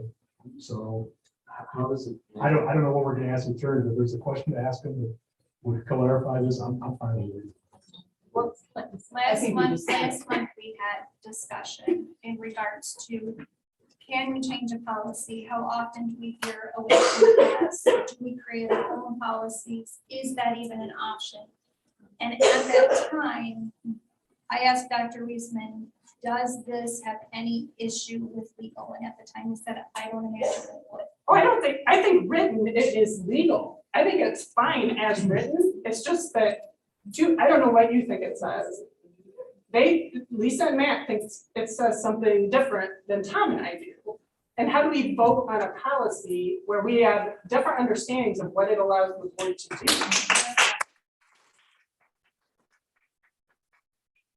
I think, and I'm fine either way that we go with this. My concern is that last month it was a different set of concerns than it is this month, and that there's an underlying current of just kick this can as far down the road as possible by bringing up a series of objections, so it never gets to a vote. That's what happened in bringing the policy forward. It sat for months and months and months and months and months after being requested to be a part of review and consideration. So since last September, Tom, who as a just a community member at the time, brought forward the request for it to be reviewed. It made its way to policy in June. We brought it forward in June. So again, my concerns are, obviously we want clarity and understanding. But what I don't want is for there, I feel it has to be said that we can't just keep having a new red herring. And so we never get to a point of making any sort of decisions because we just keep coming up with new objections. Last month, it was a series of objections that were addressed, fully vetted. The concerns were addressed. The legal question was proffered. The answer was no. And now this month it's a different, oh, no, now maybe now it needs more legal opinion. So again, if we're going to have that conversation, because collectively at the board level, we feel like that's appropriate, then I think we better be having conversation tonight about any particular question that anyone's going to have so that we're not back on the same hamster wheel next month. With, here we are again, having yet another conversation about something that never makes its way to a vote up or down, whichever way it goes. Was anyone else clear that we had different understandings about what this would do before? I mean, should I have not? I mean, this just became apparent to me right now. Is your concern that there's a different degree of oversight that this would? No, my concern is that we don't have a consensus as to what this policy does. It allows us to basically approve the curriculum on a yearly basis. That is not what Lisa and Matt. No, that is what it allows. It allows for the approval of the continued use of the existing grading program. It doesn't, as you speculated or indicated, now I'm not saying that there wouldn't be conversation, but it doesn't mandate anywhere in the policy that we would, as a result of voting it down, immediately charge Dr. Weisman with, and don't bring anything that doesn't do this. It doesn't mandate, but it allows us to. Yeah. Okay. Yes, it allows for conversation. No, it allows us to say, don't bring us a grading policy that doesn't include X, Y, Z. It Well, doesn't, board it conversation, allows possible board conversation, but it doesn't require a majority vote to say, this is what it has to have in it. Well, it requires a majority vote to pass it. Yes. Later on. Well, that's true of anything, Right. absolutely any Yeah. policy that comes forward, a majority has to pass it. Yeah. So absolutely, you're absolutely right. Is there a point in time at which the consensus of this number of people, hopefully 7, as I believe 7 would probably vote to pass its continued use with data that would drive the idea that it's working? Mhm. I think, are we worrying much ado about nothing? Are we worried that this I don't know, that this, it just seems like, what are we trying to keep from happening? If the data exists that says, look, this is working. This grading and promotion service, process is working. So all this does is say, you get the board stamp of approval every year. I don't see the downside. If it isn't working. I'm sorry. The downside is, again, shifting the accountability from the superintendent to the board. I'd rather have the superintendent and us holding the superintendent accountable for those outcomes. And we're talking about student achievement outcomes that are going to be driven from these grading policies, the promotion policies. And when we do that, unfortunately, the superintendent's going to look at, and I'm not saying that Dr. Weisman's going to do this, but in generality, somebody could say, the superintendent can say, well, the board approved that. And so I really think we can't be held accountable for those outcomes because you, the board, approve this every year. Based on the data you provide from the work your team is doing. He's in charge of the house. Based on the data that you provide, based on the work your team is, that's what it is. If anything, it applauds and provides it. It's ice. We pulled it though. We pulled it away from being able to evaluate on that. And then How are we evaluating it right now? And what accountability have we been using? We just asked that. And the answer was no. None. Okay. So that's not a correct statement. So there is a motion on the floor currently. That motion, same discussion is starting to run into a circle. The motion on the floor is to approve the revisions to existing Board of Education policy 6:280 grading and promotion as presented. I would move to amend that motion. Second. Mrs. Mayville made a motion to amend the motion to what? To read, in November of each year, the superintendent or designee shall submit to the board. Will submit to the board for review and discussion, a report summarizing the currently utilized grading and promotion system.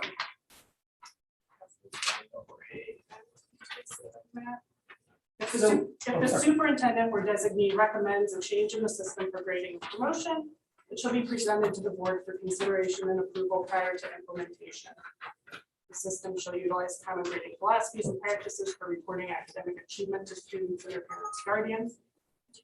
Any proposed changes shall be presented to the board for approval at least, and then I still have in their time frame, which is still in the one on the board docs, which would need to be addressed if you want to pass that one, but at least parent time frame prior to their implementation.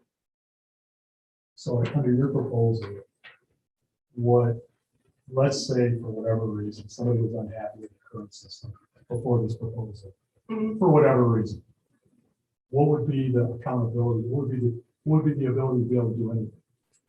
To be able to do anything about the current system. Right. So, This just says review it, so you can review it. If you don't like it, You're still you're still stuck.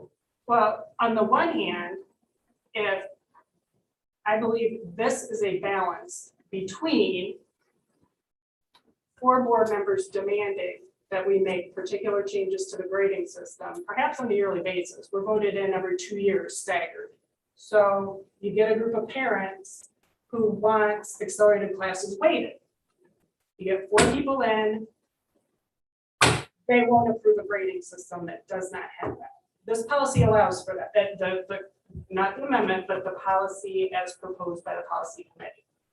And then 2 years later, you've got another board turnover and people don't like that. People say, what about choral ears? That's an advanced music class. There are 4 people that want to change that about the grading policy. That is what we're allowing under the proposed policy. Okay, so in that circumstance, you don't have the consistency with grading policy and promotion. You don't have educator input and database change, because it doesn't have to be based on data. It can be based on anything the board wants to base it on, right? So with what we're doing, what we're doing does not mean that the grading policy going forward is going to be based on data and reasoned analysis and careful consideration. The 7 people on this board, great. I don't know what lunatics are going to end up on here going forward, and neither did any of you. So I think we want to be pretty careful about what we do with policy. We also want to be careful with professional and not calling people lunatics. Well, there are lunatics out there, and they end up running for office. And I at First Amendment right to call people lunatics. So I think what we want to avoid is a system where we can get a lunatic superintendent in here who implements something that is completely against the will of the board, which could happen under our current board policy. Superintendent is solely responsible for the grading system. There is no board oversight on that, other than the fact that we hire, fire, and review him, which seems to be ignored, but okay. So we want to avoid lunatic superintendent. We want to avoid the will of lunatic board members. What can we do to avoid both of those things? Create some system of, hey, if you're gonna change the grading policy, you've got to have a proposal from the superintendent, approval from the board. Well, it doesn't say approval, it says to review. Yeah, there's no. No, it says if the superintendent or designee recommends a change in the system for grading and promotion, it shall be presented to the board for consideration and approval prior to implementation. And that's only for a change. Only for a Correct. change. And this grading policy was approved twice before by the board. So going forward, if crazy superintendent after Dan wants to come in and do something nuts, they can't do that without board approval. Board, crazy lunatic new board members can't just come in and say, we're gonna hold you hostage until you give us a grading system that helps our kid. But once it's approved, you're still saying that they can't, the board can't change it. Correct. You're stuck, You're whatever still state stuck, started 20 whatever years the- ago, whether you agree with it or not, whatever they did 20 years ago. You're stuck. As long as the superintendent likes you, you have no oversight of that. So there's no. Well, there's you no do when teeth you to it. hire, fire, renew the contract and evaluate the superintendent. So we hire a new superintendent, okay? It happens then, so you hire him, you renew his contract, you review him on an annual basis. You have the right not to ask him back. So, yeah, plenty of opportunities. So my And you're- question you're is, where do we go with voting? Because we have a motion and a second, we have an amendment and a second. You At some vote point in on time, whether or We not have, you we have amend a- first. Yeah, go ahead. we have a motion on the floor that was amended. It was amended, the motion was made to amend by member Mayville, seconded by member Herrera, to amend the motion on the floor to read, in November of each year, the superintendent or designee shall submit to the board for review and discussion a report summarizing the currently utilized grading and promotion system. If the superintendent or designee recommends a change in the system for grading and promotion, it shall be presented to the board for consideration and approval prior to implementation. The system shall utilize common grading philosophies and practices for reporting academic achievement to students and their parents' guardians. Any proposed changes shall be presented to the board for approval at least time frame prior to their implementation. That is the amendment that is currently on the floor. Does anybody have any questions or discussion? So we're voting on Because it's whether or not basic. we want to amend. Is that, I Correct. understand. Okay. Correct. We are Okay. voting on whether or not we Okay. want to amend the presented one that was initially. To this. So it's Yes. not. I guess set. Here's the one thing I will say is it's still, 7 people get elected by the people. The people should have the ability then to have some say, and this still does not give them say or overall checks and balances on.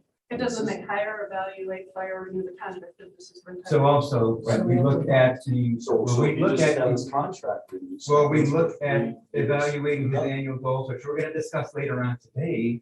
Perhaps it's a good time to incorporate something about the grading policy, something about performance, something about student achievement in those goals and evaluation. So that currently, we are not speaking about this. Yeah, no, I know that, but that's what I'm just saying. That's how we can tie it in We with the have an question about. amendment on the floor. Okay, so we're voting on And it that. is an amendment to the presented motion. So we will vote first on the amendment. Does anybody have any question regarding that moving forward? So we're voting Um, to On the accept or amendment, reject. the to amendment. accept Okay. or Sorry, reject that might, the yeah, amendment. sorry, okay. Got it. Got it, okay. Roll call. All right, Ms. Maybell. Aye. Mr. Herrera. Aye. Mr. Zickert. No. Mrs. Whitcomb. No, Mrs. Howe. Aye. Mr. Booker. No. Mrs. Reed Nemick. No. Okay, I have an amendment to the one as written, just because the last one doesn't make sense. We have a second, or excuse me, the amendment, the initial amendment presented by member Mayville failed, which takes us back. Now we are on the floor with the original motion to approve the revisions to existing Board of Education Policy 6:280 grading and promotion as presented. The sentence, the system shall utilize common grading philosophies and practices for grading and reporting academic achievement to students and their parents / guardians time frame prior to its implementation. It's not. So your amendment is? The system shall utilize common grading philosophies and practices for reporting academic achievement to students and their parents/guardians, period. Any proposed changes shall be presented to the board for approval, at least timeframe prior to implementation. It's basically the last two sentences of my amendment.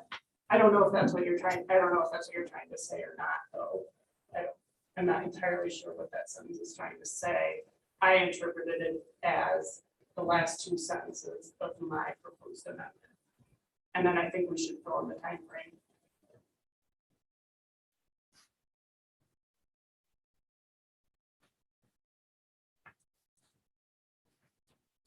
So. Do I have a second? Okay, But should we fill in the time frame? It's not my policy. What do you guys want? you. Okay, made you the four are the amendment. ones who like this, so You, tell me you what. made, you made the amendment, so you indicated time frame in the amendment. Yeah, I want a time. I assume we want an actual time frame, right? Was that the intent of the committee?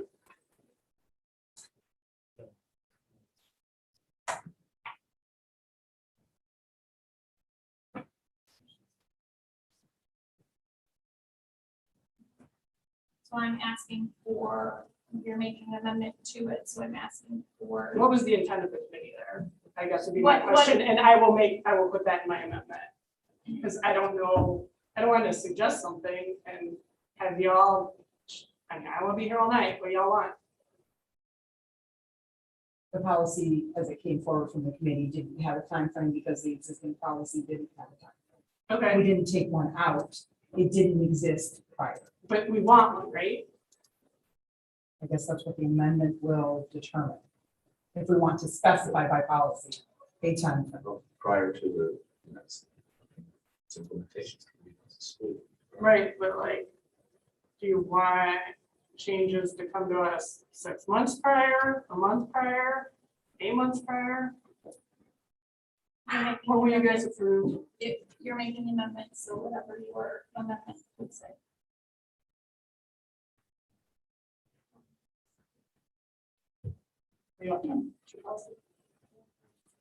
It's your motion. I understand that, thank you. It's obviously. Okay, how So much what- time?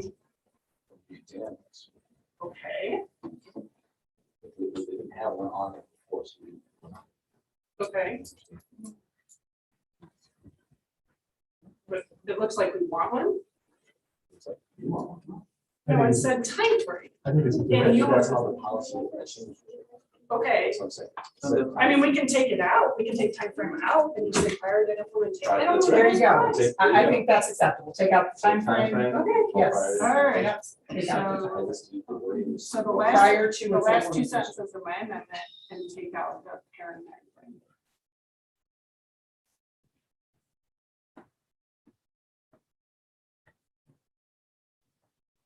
That would be my amendment. Okay, so there is an amendment on the floor. Can we read it in its entirety, just so I want to really understand? Because it's sort of a commingling of the two, right? No, it just Takes takes out the last sentence of yours. And makes it. I assume that's what you guys wanted, but that's not, it was unclear to me. But if it's not voted down, So the amendment starts by taking out where it says this system shall utilize. yes, So it'll be up. correct. Yeah, it'll be the last two sentences of mine instead of that. Just one moment, and I will read the whole thing to the board.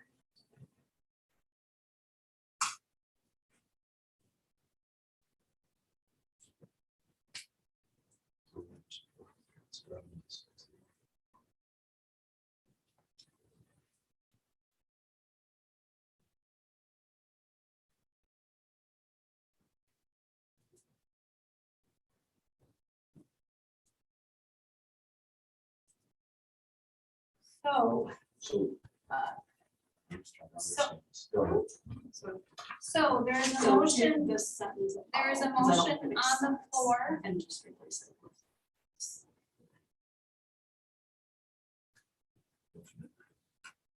There is a She's motion. gonna read it in its entirety. Read it. Okay, first I'm going to indicate what the amendment is, and then I will read the full.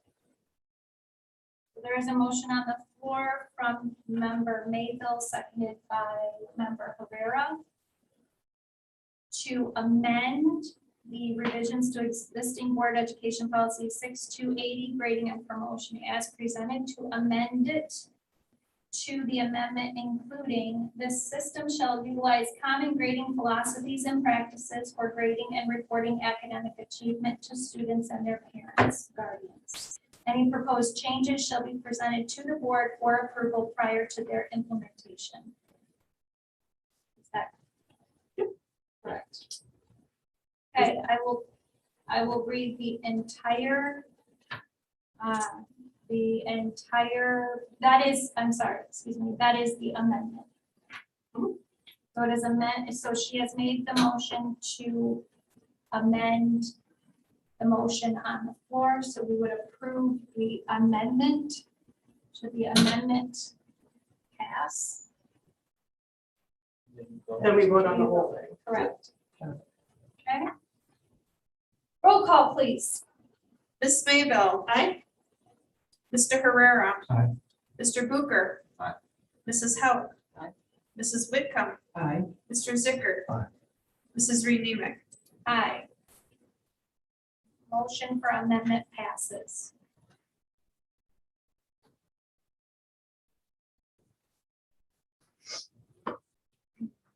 Do I have a motion to approve the revisions to the existing Board of Education policy 6280 grading and promotion as amended? So moved. Second.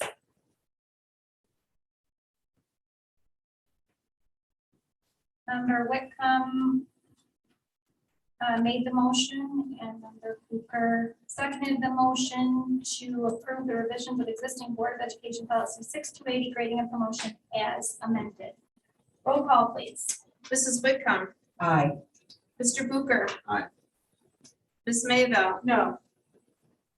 Mr. Zicker. Aye. Mr. Herrera. No. Mrs. Hauk. No. Mrs. Reed Nemick. Aye. Motion passes.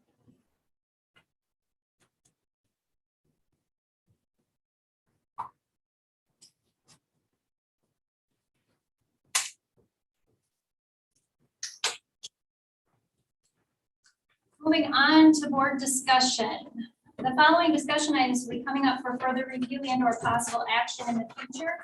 Background information has been provided and the board may ask questions and or request clarification at this time.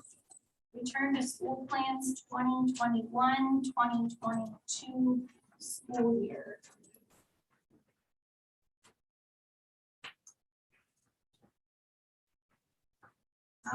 Okay, does anyone have any questions, excuse me, in regards to this board discussion? There are 5 topics that are included on the return to school plan. The first one being family choice. And Dr. Wiesman, am I correct that you are presenting this and asking for continued feedback, okay? So in regards to topic 1, family choice, topic 2, quarantine student support, topic 3, state health department guidelines, topic 4, recovery support for students, and topic 5, COVID testing.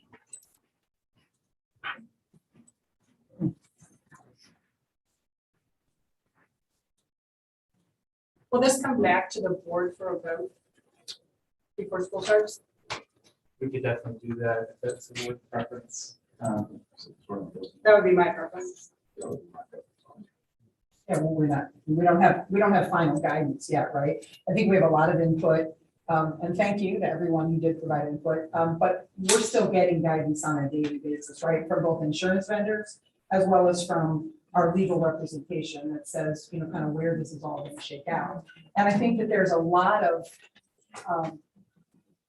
for me, optimism that we're going to get additional guidance that's going to make more clear what the option is for us as we look, it's taking masking as a specific. And to your point, and then you wrote, I think, an initial recommendation, which was based on the numbers of where our numbers are at, and that changes people's decision. Yeah, As well, it's different, just in the last.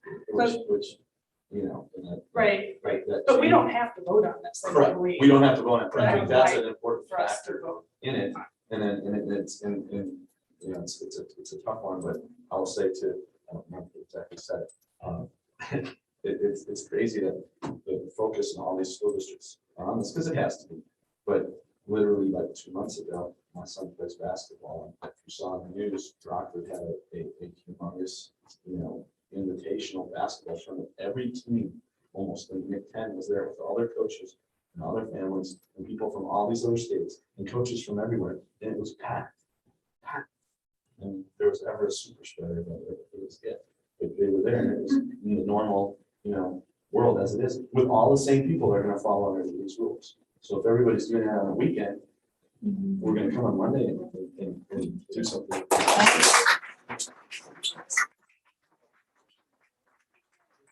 Make a lot of sense. And so I think we have to follow the rates and the numbers and things to a degree and see where that takes us. And that's why waiting for the council to make a decision that makes sense to.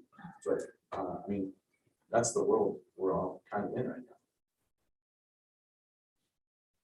So in regards to bringing this back for, because we're discussing it now, bringing it back for a vote, are you speaking all 5 topics that you want to come back for a vote?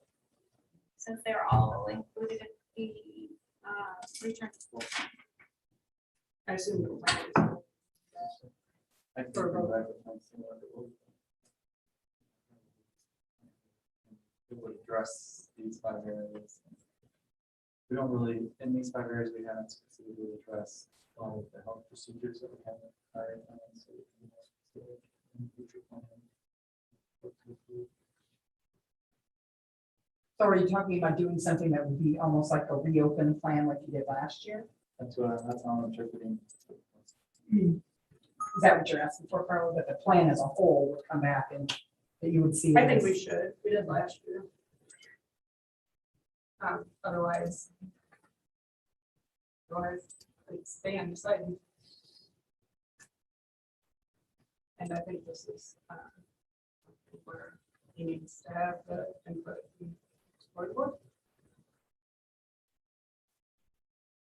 So in light of what we have talked about here tonight in another area, that being the policy related matter, is there a way to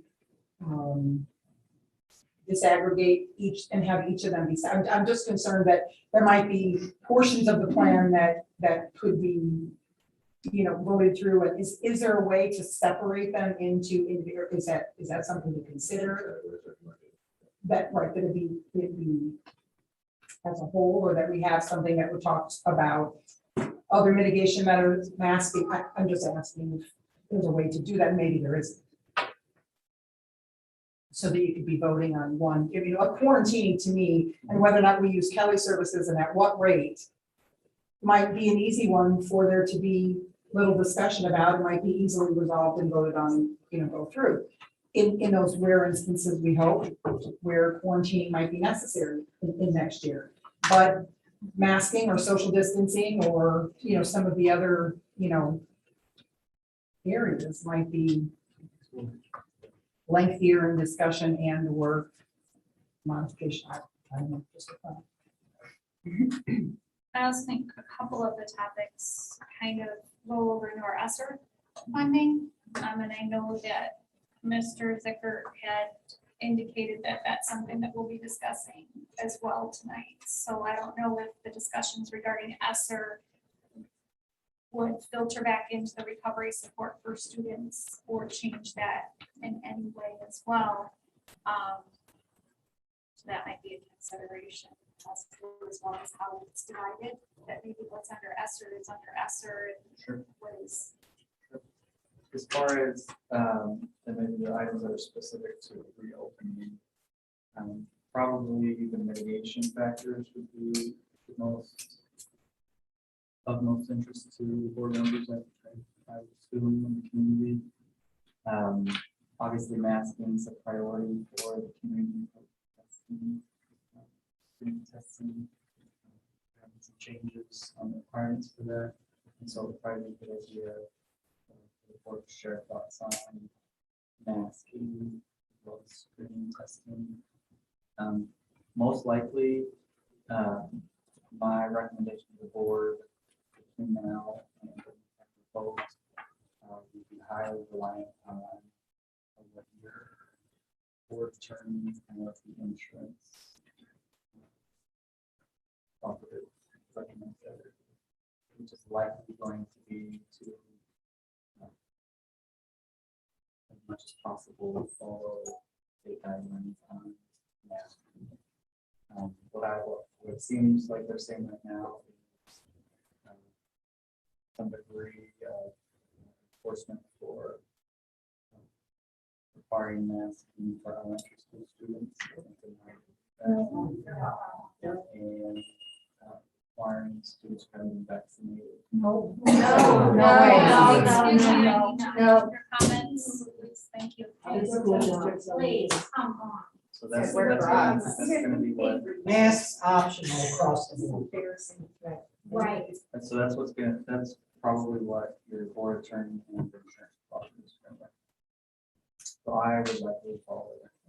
You gotta be kidding me. Yeah, I didn't volunteer. There's over 100 districts already voted mask Excuse me, optional. if you are going to talk during our meeting, I would have to ask you to.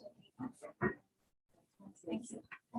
So with the guidance and direction that would come there, I think that I would just like it to be as specific as they can. I mean, I work in the world of insurance, right? So there's recommendations, there's strong recommendations, and then there's policy language exclusion, right? So if they were going to recommend to us that, look, if you don't require masks, there's a portion of your insurance coverage that's going to be vacated, void, not respond in the event of a claim, and they could make that assertion, that's, we would need to know that.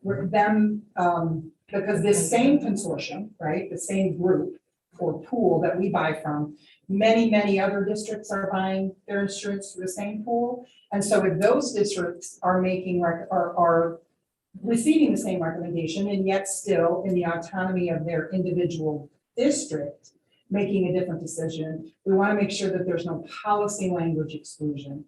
And then that we have no legal jeopardy in that. Because I think the legal jeopardy exists on both sides. I was gonna say, It exists on both sides. Parents being required to mask, having concerns that could, create an issue in parents that, and then a system that says don't mask and then there's a fallout from that. So I think the guidance has to be very specific. And, I would want them to be citing things that really do more than say, well, we think we might, the recommendation.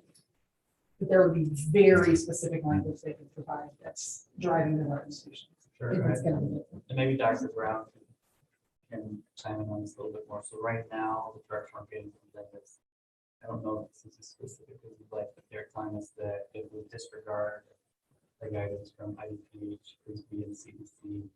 It could, what they're saying is undermine the discretionary and immediate defense and characterized as willful, wanton, or even reckless conduct. There's no guidance. Under Illinois law. There's no guidance. It's up to you guys. That's what the council for the insurance cooperative is saying. So right now we have coordinated for most things. But if we don't follow state guidance, we could have exposure. So that's what happens without there's any. If we don't follow it, they can say that we're willfully disregarding the law. Now, this isn't law. It's a recommendation. So I don't know how that's all going to shake out. Yeah. I think that you're absolutely right, Dr. Brown. That's exactly what we're looking at. We're looking at the fact that the state wants to say, don't disregard our requirements, but we're not going to make it a requirement. But, then our insurance carrier comes in and says, well, the state's saying this. And so I think it's going to take a very specific approach to, and let's just hope, which I think we all do, that the guidance from the state comes down and it's incredibly clear. And it won't be, but wouldn't that solve a lot of problems if it did? But we're going to have to make decisions here in less than a month, and we're going to have to be continually leaning into the, asking great questions and being probative about, your recommendation versus. So I don't expect that the mask guidance specifically changes from the state. I think there's going to likely be continued guidance around how to maneuver things like quarantines or social distancing or contact tracing, depending on if students involved or wearing masks. That's probably more likely what the continued guidance would be. My impression is that at the state level with the governor, at the state level with the Department of Public Health, and state department, or the state level with the Illinois School Board, or Illinois State Board of Education, that they don't want to make the decisions anymore. So they've given us all that they can give us at this point. Absent a decision tree on quarantines, that's probably the most significant guidance. Gotcha. Current mask guidance that we have, if you could go over that as well. Because if that has not changed the next month when this is discussed, that would be very helpful to know, but if the guidance includes something that's in the plan. Yeah, so the current guidance right now says masks should be worn indoors by all individuals ages 2 and older who are not fully vaccinated. Not must. You're gonna have a 2-year-old wear a mask. This will be the last time that I ask. Please keep your comments to yourself. This is your public comment during the board meeting has already passed. Yeah, but we didn't know what you were gonna say now. Still up, speak after. Kind of. You could bring up so and expect us to comment on it before. Your time has passed and we are conducting our business. Oh, I would ask that you, if you have something to say, that you can email any one of our board members or all of us at the same time. If you have additional things to say. No. Dr. Reisman has the floor. Thank you. So that I think that guidance probably will not get more specific, is that it should be worn by all individuals who are not vaccinated ages 2. So I think given that probably, we definitely probably should ask for the insurance is going to give us more specific. Yeah, I think it's really critical that we get some more guidance from them. Right. Also, too, if that is what guidance remains, is in the recommendation, how we would look at that as a district. Look at it from the standpoint of if that's the recommendation, and that would be a recommendation once we vote on that we would take, is what's the plan for finding out who's unvaccinated, who's not vaccinated over 12? They both are. Some y'all have children or grandchildren? This is not. I would please ask that you leave the room if you would like to continue commenting. I am talking to you. I have the phone. Okay, so if we look at the opportunity to have continued discussion, which thankfully we do, right? We have the opportunity to have continued discussion next month before we vote, because we may or may not, and likely not, get different recommendation. Then we have to think about, based on the recommendation that's put forward by the superintendent, then I think if your recommendation, and I'm not saying how that vote will go because we're not voting tonight, I don't know how the vote would go, but we have to have some reasonable additional information about if it's a recommendation or a requirement. If it's a recommendation, that's very different than a requirement. And if it's a requirement, then where's the what if you don't? Right? There has to be some sense of information about, otherwise it's just a recommendation, right? We're not going to have any, if we're just going to say there are no consequences for not wearing the mask, then people will make individual decisions. But if we're going to have something that we would call a requirement, and I'm not advocating whether we would or we wouldn't, I'm saying there would have to be associated information that would say, and if you don't. What's the school's position? Because we would have to be voting on that as well. Right, we have to be voting on not only the recommendation to either recommend or require, and then secondarily, if your recommendation is to require, then what's the management of that requirement? What is that? That's the question. At this point, I'm concerned about Dr. Weissman's ability to bring back a plan next month that can get 4 votes. So how do we make sure that he has the information he needs to put together a plan that will get 4 votes? Because right now I can see, board member A not liking this part of it, board member B likes this, but not this, and board member C likes these 2, but not this. Like, how do we avoid that circumstance where we don't have 4 votes to approve any back to school plan in August? The back to school plan that you had indicated, Dr. Weissman, the votes would be regarding mitigation factors and COVID testing.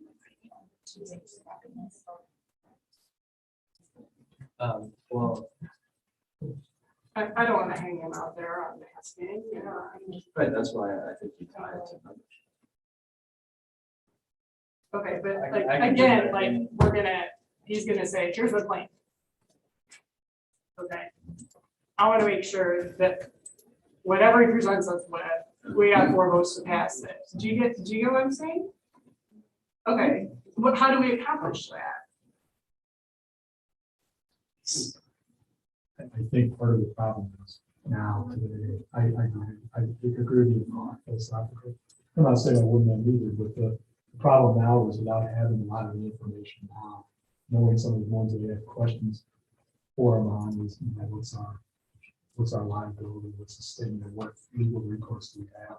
So on. So Yeah, and I don't know that we're gonna know that anybody can file a lawsuit for anything. Like, we're not gonna have an answer from legal next month saying, you're not gonna get sued. Anybody can sue us anytime for anything, and nobody knows their chances of success. I mean, let's take that off the board right now. We're not gonna know that. We're not gonna know that any better next month than we do this month. Legal liability, I don't know. Nobody knows. Anyone that says they know, they're lying. So, and I kind of feel like the insurance is the same thing. Are they really gonna cover us or deny a claim or that? They don't know. How many claims would there be? 1, 100, 1,000? It would depend. I mean, depends on what other insurance companies do. Depends on what other districts do. Depends on. Well, it really people depends calling narrowly over- on the policy language that exists. Well, if there's clear policy language that says will or won't with respect Which to I don't a think there will be. pandemic, right, there's not There going won't to be. So, Which I think bodes in our favor for them to provide guidance. But if you're looking for information, number one, I don't think the goal is 4 votes, right? I think the goal is, I hope the goal is for us to get to a consensus that says we're making the decision based upon the best and most appropriate prevailing information and how that best protects the students, it's the staff and the district as a whole. But including if a recommendation, as you indicated now, is if I'm understanding correctly, if we were voting tonight, let's not be outraged because this is just a conversation. If we were voting tonight, your recommendation would come on the best prevailing information you have right now, and it would include a mask requirement. If that were going to be your continued recommendation next month, then I would want to see how are you going to enforce that? What's that, not you, but what's going to happen as a result of this requirement's existence in order to be able to make a fully informed decision? Because absent that, it really is just a recommendation, and we can, vote on it. science. So as the board, kind of some straw poll, more comfortable with. There was a maximum requirement today, is the board comfortable with discipline for students for not wearing masks? No.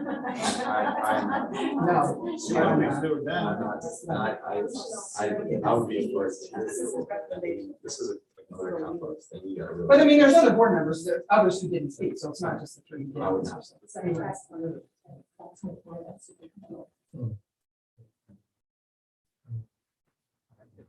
I mean, Oh, very either well. you So that big have like masks management and consequences, or it's up to everybody. I totally agree. Like, I it's one or the other. But shouldn't So- it matter where we're at as with our numbers? That's my thing, it matters, that's what matters all this. We're at, 1,000 out of 12 million, it seems. But if we're asking Dan to bring back a recommendation, he's looking for guidance on That's what I'm what we saying, expect. based off where the numbers are, which is, I think, was your original recommendation, did it have something to that effect? Recommend, not required. If I- You got a monkey wrench there. So if they're, in the scenario that I do feel like I should recommend mask requirement, I would want to feel confident that there's going to be support if we have a mask requirement for discipline. If there's not, if there's no taste for any type of discipline, if students don't wear a mask, then I'm really not making a recommendation because at that point. That's fair. But I mean, there are other board members who might want to say differently. I don't know. Holly, Jorge, and Carla, maybe they would say something different. I mean, if that's your recommendation and it passed, then there should be consequences. Yeah, it's either require masks with consequences, or everyone does what they want to do. I mean, require masks with no, that's not a requirement. Well, I think So- that, I think Dan's question is, if he brought forth a recommendation, no, I don't think you asked specifically.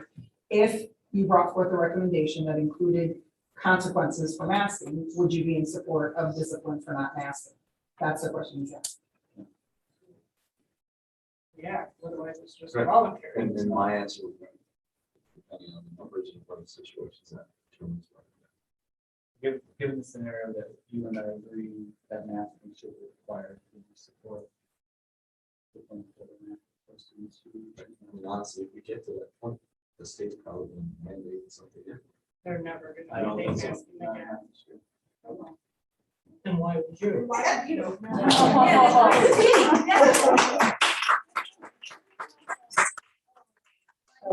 My thoughts on this personally, 1 of 7. If your recommendation is masking with disciplinary effects if somebody doesn't mask, my answer would be no. If your question was, or if your recommendation was masking with no discipline, my answer would probably still be no, because I'm leaning towards optional.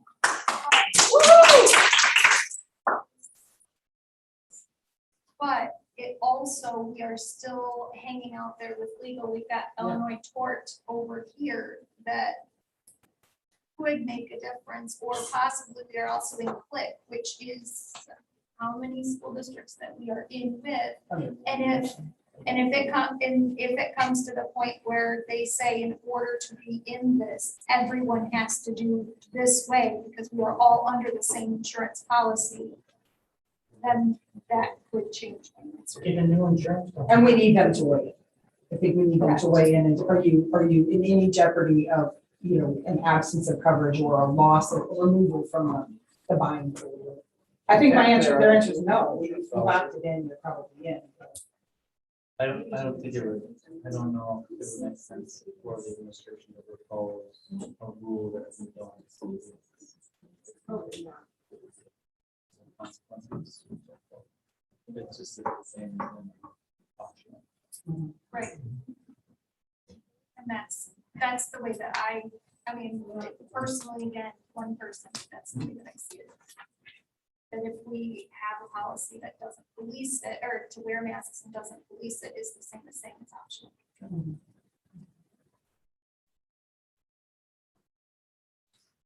Do you need feedback on this? We talked about screen testing. The screen testing requirements have been drastically lowered. About 100 students a week. An opt-in program for some school districts are using screen testing as a way for families to opt out of masking. So I talked to some superintendents that are requiring masking, but then for unvaccinated students, who are willing to participate in screen testing. And they can get a waiver from the masking requirement. Don't have to do anything like that, but it's being used in different ways throughout the state. With such a low testing requirement and opt-in, it feels like most of the concerns from last month have been resolved through the changes. So we'll bring back again, we'll request the participation sheet testing program free.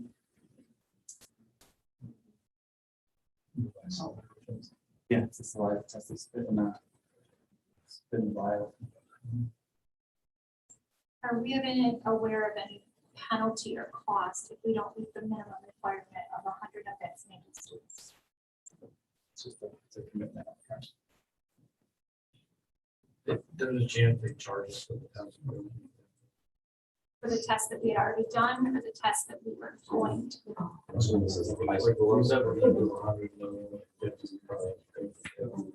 Do we know how much tests are? I think they're around 25,000. This is the high school or this is. This is high school 12. So 100 in the whole district. Especially since we're required to do some type of testing with our athletes multiple times in the high impact sports right now. Athletes have to test every time. And that's entirely voluntary, no one's required, and there's no consequence or penalty if you don't in any way participate, so you're looking for 100, 100. And let's just say that there were some people who wanted to test on a regular basis, they could opt in, and there will be those. There are those who feel that it's appropriate and they would want to continue to do that, and they should have the option to do that as well, and nothing wrong with that either. So that would come back, you're saying, or we're not voting on that tonight? I don't necessarily need a vote to do it. We just, I mean, it's more of a straw poll. If you're comfortable with this, you can give me the direction to go ahead and put our district on the list. So to be clear, we're not making anyone take a test. No, there's been, when the CDC recommendations came out this month, they gave some specific guidance on screening testing, and they said amongst the, or after, or around all the pages on masking and other mitigations, they said they recommend screen testing as well as mitigation. They require us to involve parents in the conversation on how to utilize that and processes for that, and that we cannot, which is different than what we were thinking last week. So there's some clear guidance on how. So not mandated 100 a week, I'd be. Will you be, I'm sorry, go ahead. I would be fine with that as long as everyone knows the adequate opt-out procedures or opt-in procedures. You opted out. It'll be, so everybody's opted out. Everybody's You have to automatically opt opted out. Unless you want to, Yep. unless you want to. You opted. You want to choose. I would be, yes. Will you be giving us a recommendation to the staff to, as far as We do need to work through legal advice on staff. and that's not an issue with union contracts? It doesn't appear that the conversations that I've been having with attorneys, it seems at this point that we can still make requiring staff. Certain things. Okay. For mitigation efforts. Anything else regarding return to school plan discussion? Moving on to the 21-22 teacher evaluation plan. This is something that we see typically every year. It's open for discussion now with the intention of coming back for approval next month. District handbook. Dr. Leisman, do you just want to give a quick update that typically the handbook is seen now, but Yeah, usually we're Wait, looking at, that's- usually we're looking at some recommended changes. The Illinois Principal Association will receive most of those changes. We don't have those, they said they wasn't not gonna publish changes until late August, in part due to COVID questions. So they have given us buckets, that 1 through 6, that first list of 1 through 6.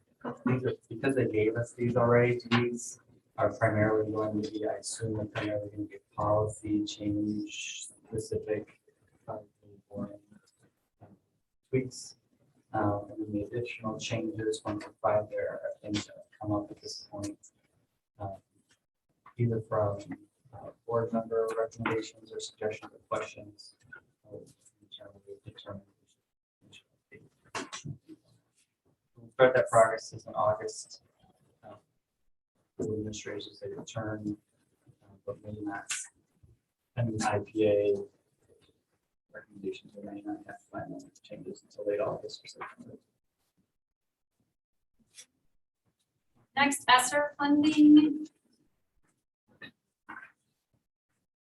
This, I believe, Mr. Zicker, is the list of items that were brought up at the curriculum committee meeting, correct? Yeah, we started going through them, and I indicated that it was, for myself and Ms. Mayo, at least that was my opinion, Ms. Mayo, I think agreed with me. Yep. It wasn't appropriate for us to check boxes as we went down the list, and yeah, we're in that, we're out of that, we're in this, we're out of that, because we were too unself. I think, we talked about the parameters that we would like to see in this bucket of funding with the, like I said, COVID deficit things, progress monitoring that directly affect kids, stuff like that, more so than maybe stuff that didn't fall under those categories and have those distinctions. Like one was purchase of buying books or something like that. It wasn't necessarily due to COVID or something like that. So those are the kind of things I thought would be a correction on. But I thought it was important for Dr. Leisman and the staff to get an overall picture of what the board wanted in terms of Esser Funding, more than just for myself and Ms. Mayo. Is it the intention of the committee then create a giant list with all of the intentions or the plan and come up with a plan? So when it comes to the board, we can see, okay, this is how much this would cost and this is how long it would take to implement it, or? Yeah, what I'd like to, I'm just talking personally. So I don't want to speak for anybody else besides myself right now. For me personally, in those buckets, I'd like to see something, first of all, identify what the COVID deficits are. What do you think we really lost a lot of during the pandemic, academically and other areas, maybe in social emotional learning areas too? What parts we think we really need to make up some gaps in, and then a proposal on how we're going to do it, how we monitor, and how do we know we're doing the right thing, and hopefully those things will have a direct impact on kids. And like I said, I hope there's stuff that we were going to do anyway. That things like whether math scores needed to improve or English language arts scores needed to improve, those targeted proficiencies that we had in the scorecards, stuff like that, that we were going to do anyway, and we thought were necessary and important, that maybe didn't get a good shape during a year and a half or however many months it was, that we could now really make a concerted effort to catch up on those, knowing that we're spending a lot of money now to catch up, but knowing we'll still have to spend some later down the road to have sustainability for things that we deem are important for the kids of the district. I agree. I like the idea that the money is being spent as student focused as possible.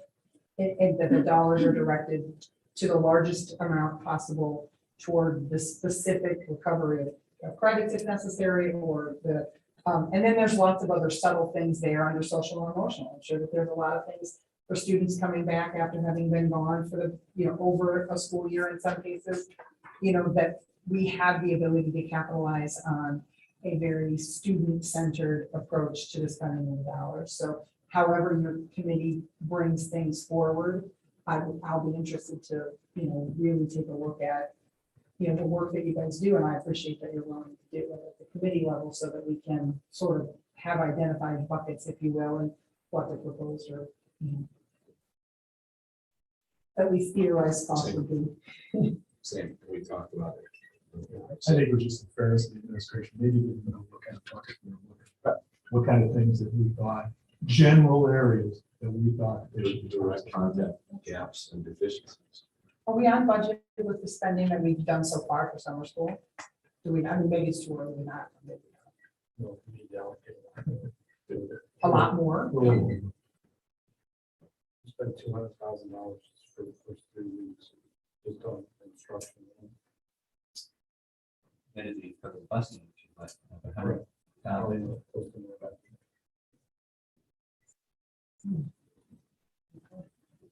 We just didn't have any idea how much it was gonna cost. We just, And there's how Well, more people. and you have to remember when we did this, we were doing it last December, when we wrote the first part of the grant, and the second part of the grant came in January.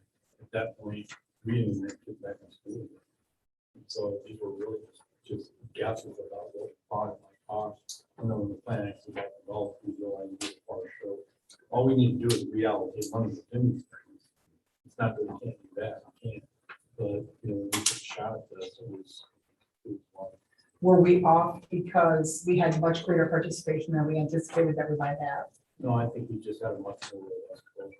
That's what I mean. We had so many kids participating that we ended up spending more than, And we did a lot of programming. yeah, 3 weeks instead of. Okay. Well, it's a good problem to have. A, we have the money to plug the holes, right?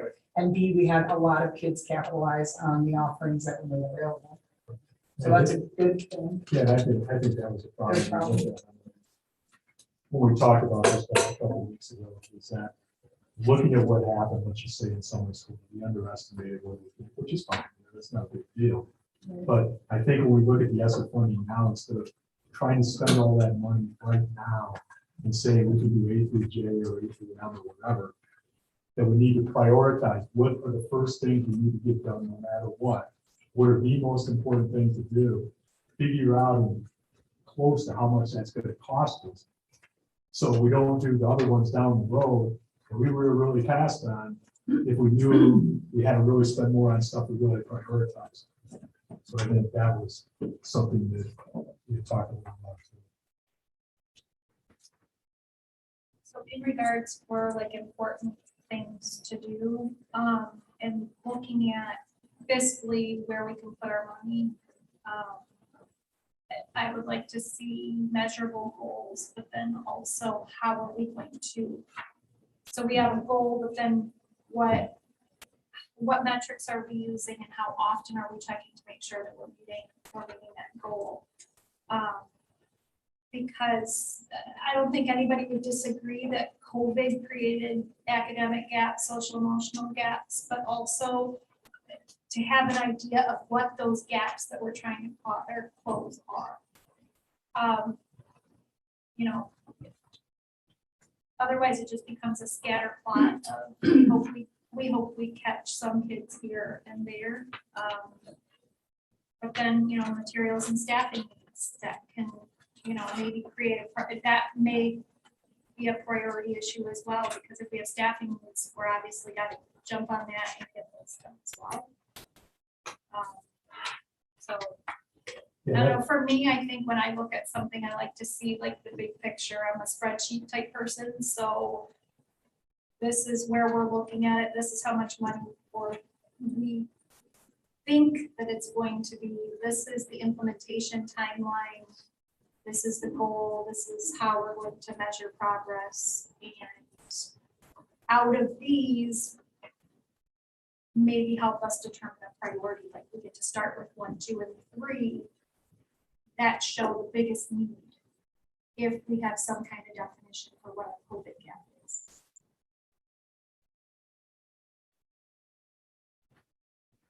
So I don't know if I'll be able to share a specific measured COVID gap for some months because we have yet to have students back, all of our students back in school. So the earliest I could present something would be probably mid-fall. We're not gonna know what we don't know. Would that be based on back testing? Probably like math testing to a degree. Probably try to look at some type of early indicators of pass rates and maybe summer, at that point, we'll have summer school success numbers. And be able to see that. And whether it's a credit recovery, or on track, on track. You know, that's a given now, that's there. Whatever was in the scorecard on those targeted proficiencies, those are a given now. Right. So, I mean, those are things that I agree, I think you need to data down the road for the other stuff. I think these other ones at least are a starting point to say, well, these are three that are pretty on happen. We can look at those, and then as we look at those, we'll use the data to say, what do we really have to do in those areas? Or what didn't we get in those targeted learning objectives that we thought we were going to get, we didn't get, whatever they were. Is there, the way that we've done grants in general in the past,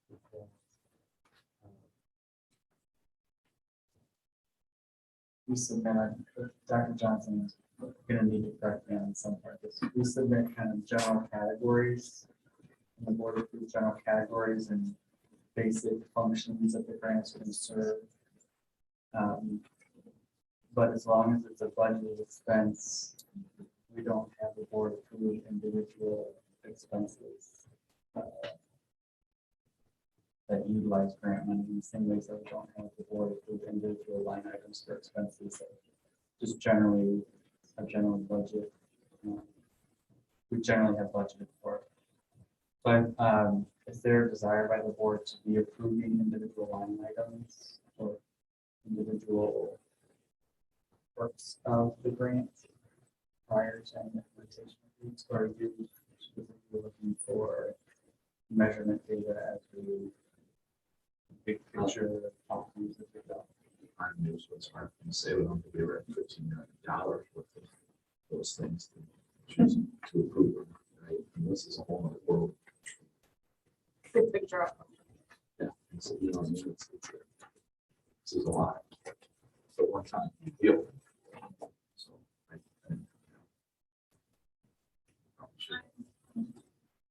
some say, you know. I'm fine with big picture outcome as long as it gives the big picture of what our estimate costs are, but what we are going to be measuring our targeted student, you know, if is there a specific targeted population? The last time what we saw was a category and a dollar amount. That was it, just a category and dollar amount. You know, whether it was, you know, peas were this much and corn was this much. And so finding that whatever the buckets are that we're gonna have as those categories, that there's a little more detail as to, but yeah, I don't think we're looking to say, every time you wanna spend money out of one of those buckets, you gotta come back to the board. I think that's, for my opinion, that's impractical. I would think it would always be somewhere in the plan that comes out. Yeah, but yeah. That's barring out any contracts that we might just have to approve anyway because they're over a specific contract amount. Correct. I don't know if our board policy requires that.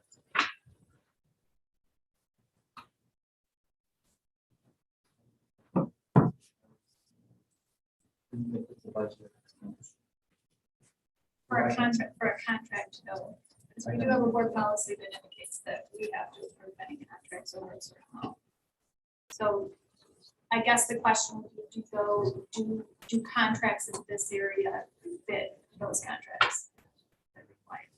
I think I can look, my impression is that you just have to approve contracts. There might be dollar amount allocated to that. But if the contract is already budgeted expense, then it would directly have permission to sign up.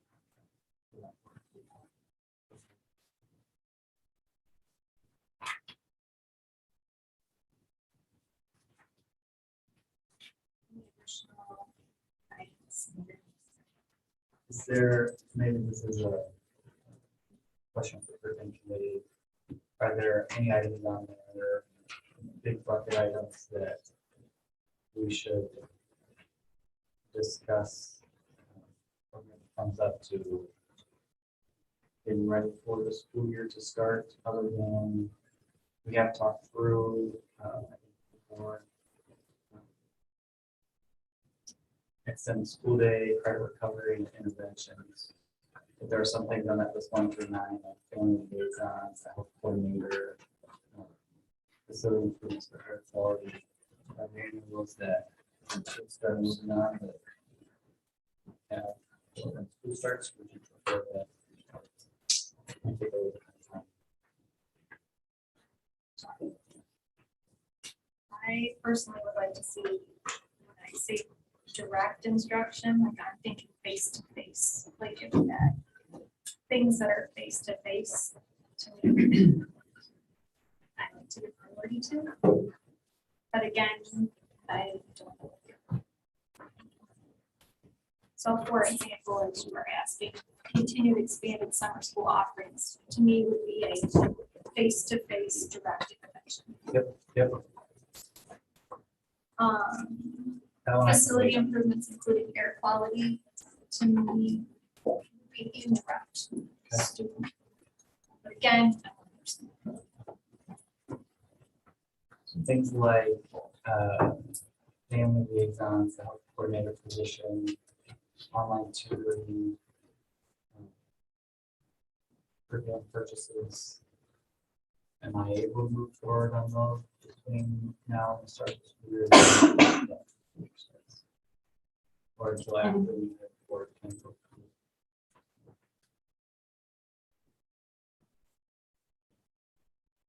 There are items that you're going to need to discuss. So the family liaisons, the health cadence coordinator, and curriculum purchases are ones that we would likely still make. Between now. I'm good with curriculum purchases and the family liaison. I think I have more questions about the healthcare coordinator's position, just because I'm not sure that I fully understand. If we're moving more and more, thankfully, you know, I mean, I'm not saying things could pivot, but anyway, that would be my input on those two. I think I would have no problem saying, you know, let's move forward. Already that was happening. I like the some of the family plans and work with them because we're coming at that pretty late right now. To start the school year, to define what we want, and to see how we've been working. I'm not saying we shouldn't do it, but it does have a lot of great qualities. It's just that I don't know at the end of July, we're going to be prepared. I don't want to rush into something and do it wrong. I mean, if you guys feel comfortable with, you've had this all planned out, you know it, and then they look at it different. I don't know how much we've invested in this already. I mean, do we have job descriptions already and all this information ready and geared up to go?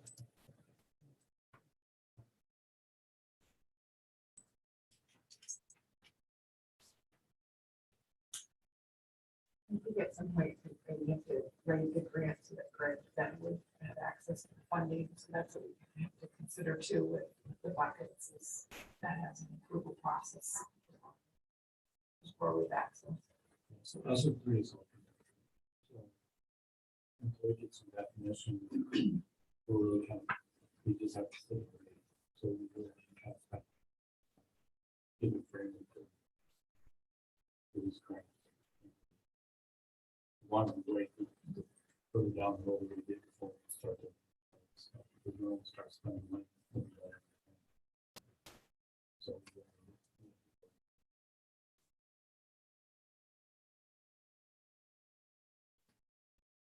So what does administration see as the priorities that you would call stepping on the gas?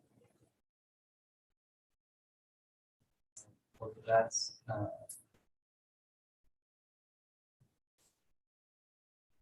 would put the first 9 there. I mean, number one, I think we don't have to worry about. It's not for another year.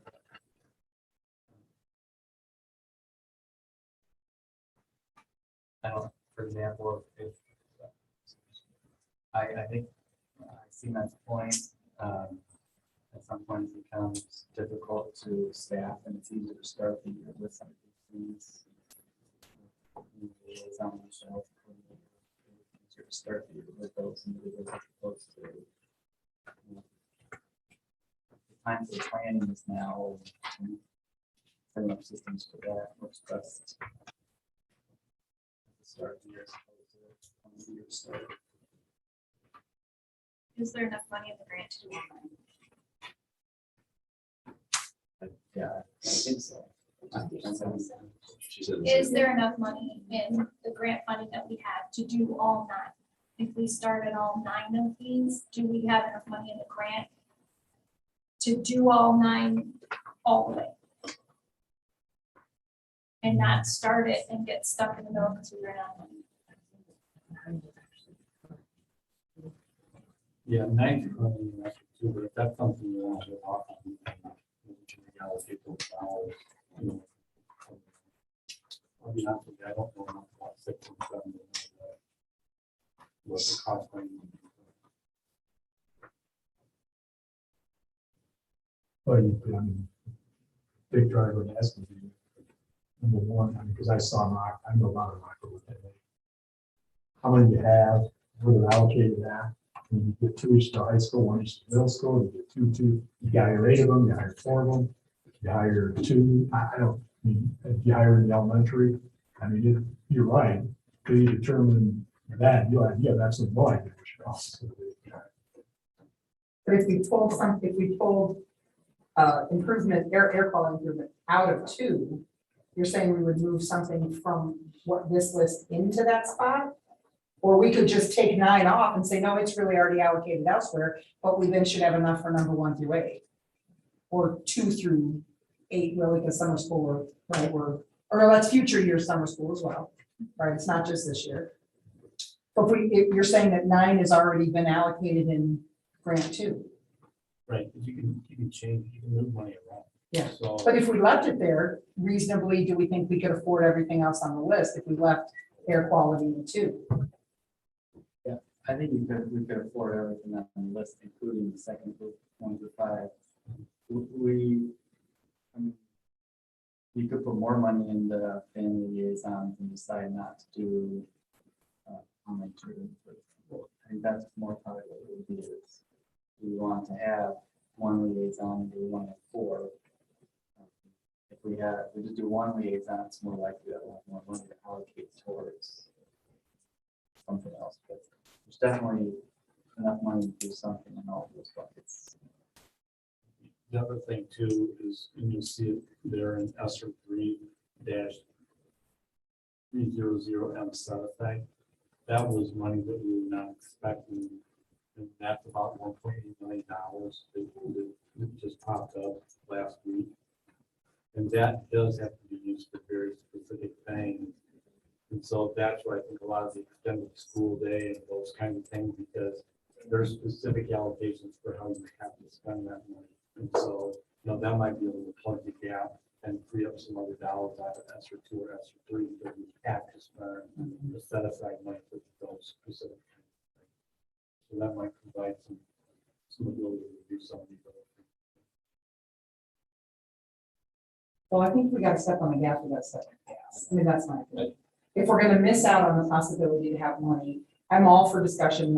I like that we discuss things before we make decisions, but if we're going to potentially lose out on money that, because, you know, we can't, you know, get our poop in a group, so to speak, and, you know, get the request in, I mean, we have a pretty good list of things. When is the next curriculum schedule? Do we have it? No. It might be good for us to do it sooner rather than later, get together to try to give Dan more direction, apply your principles of student contact, filling gaps, your information on progress monitoring, to just get a little more detail, so then we can go to these guys and write grants. Get rolling. It sounds to me like Sooner rather than later. That's what we really do here, right? You can always amend. That's the nice thing about this, is you can always amend things. If you realize that when you originally create this, oh yeah, this, we really don't want to do it, kind of like what Matt was talking about. If you start down the path of something that's not working right, you can reallocate the money to something else that's working. Yep. So we can move it just getting the stake in the ground so we can start to Come up with an initial priority list. Right. And then, you know, put the things that you talked about in, and then we can at least get rolling. So I would think this could start possibly, or the initial priority was provided that all of the additional information gets added, because maybe number 7 jumps, and I'm just randomly choosing one, number 7 jumps up to number 3, and, you know, number 2 falls down to number 8, or whatever, according to. So if we go through the process, if we have a meeting with the curriculum committee and we own these big buckets some more, and I bring back a recommendation to hire family liaisons, for example, next month, or is it? Are you guys gonna be comfortable with that? Right, we know how many, or what the goal is that we're trying to meet, and how we're gonna monitor the progress to ensure that we continue on that path, you know, looking into next year, or. Okay. Yeah.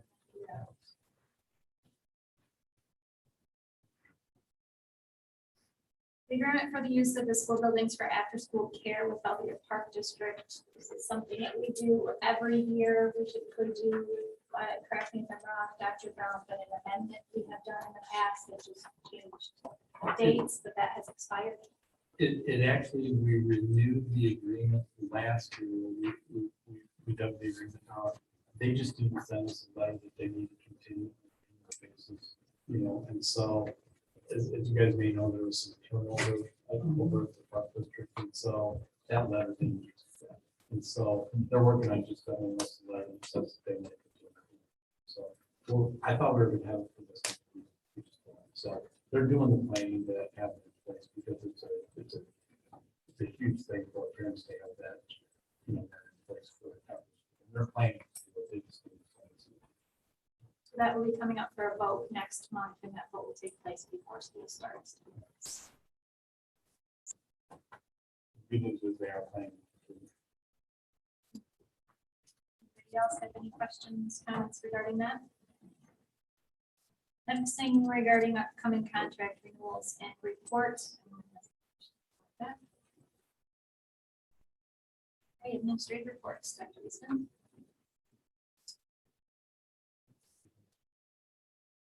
I generally don't have any. We talked through COVID response, that's traditionally what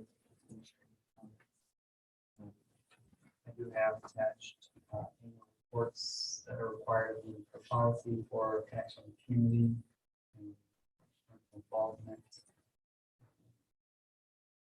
Next month, in addition to what's listed in board discussion, we'll likely be looking at budget and have a tentative budget. And as a reminder, we've got the Boone County Fair coming up with August 10th. And Triple I is coming up. There's a great around Triple I for board members who are coming to attend that. It's usually a good event for board members to get some non-required but helpful training. Generally kind of a conference style feel for different sessions that you can come to attend. So if you're interested in law, school law, or you're interested in finance, Nick Butenhoff is presenting our efforts to the ATC here in partnership with RBC. So that's something to also attend. That's all I've got. At this time, the board will be going back into closed executive session to continue our discussions from earlier. There will be action to follow. Do I have a motion to go into closed executive session regarding Section 2, heading C, exclusion, sub number 1 of the Open Meeting Act to discuss the appointment, employment, compensation, discipline, performance, or dismissal of specific employees of public body? So moved. Roll call, please. Mr. Herrera. Aye. Mr. Zucker. Aye. Mr. Booker. Mrs. Howe. Mrs. Whitcomb. Aye. Ms. Mayville. Aye. Mrs. Reed Nemick. Aye. We're gonna have to kick you out. They go back to closed session. Thank you for coming tonight. Appreciate it.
It is now 10:29 and we are out of closed executive session. Roll call, please. Mr. Booker.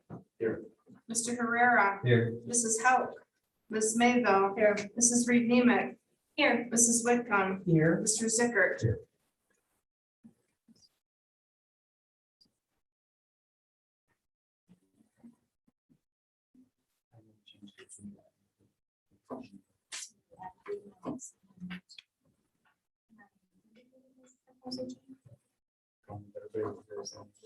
Everybody understand what G is? Yeah. Okay, do I have a motion to approve the 2021-2022 administrative employment and compensation proposal G as recommended by Dr. Leesman in executive session? So moved. Second. Member Whitcomb made a motion and Member Herrera seconded the motion to approve the 2021-2022 administrative employment and compensation proposal G recommended by Dr. Leesman from executive session. Discussion? Roll call, please. Mrs. Whitcomb. Aye. Mr. Herrera. Aye. Ms. Mayville. Aye. Mr. Zickert.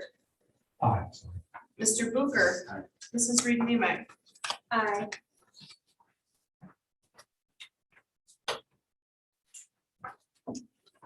I have a motion to adjourn the meeting. Motion to adjourn.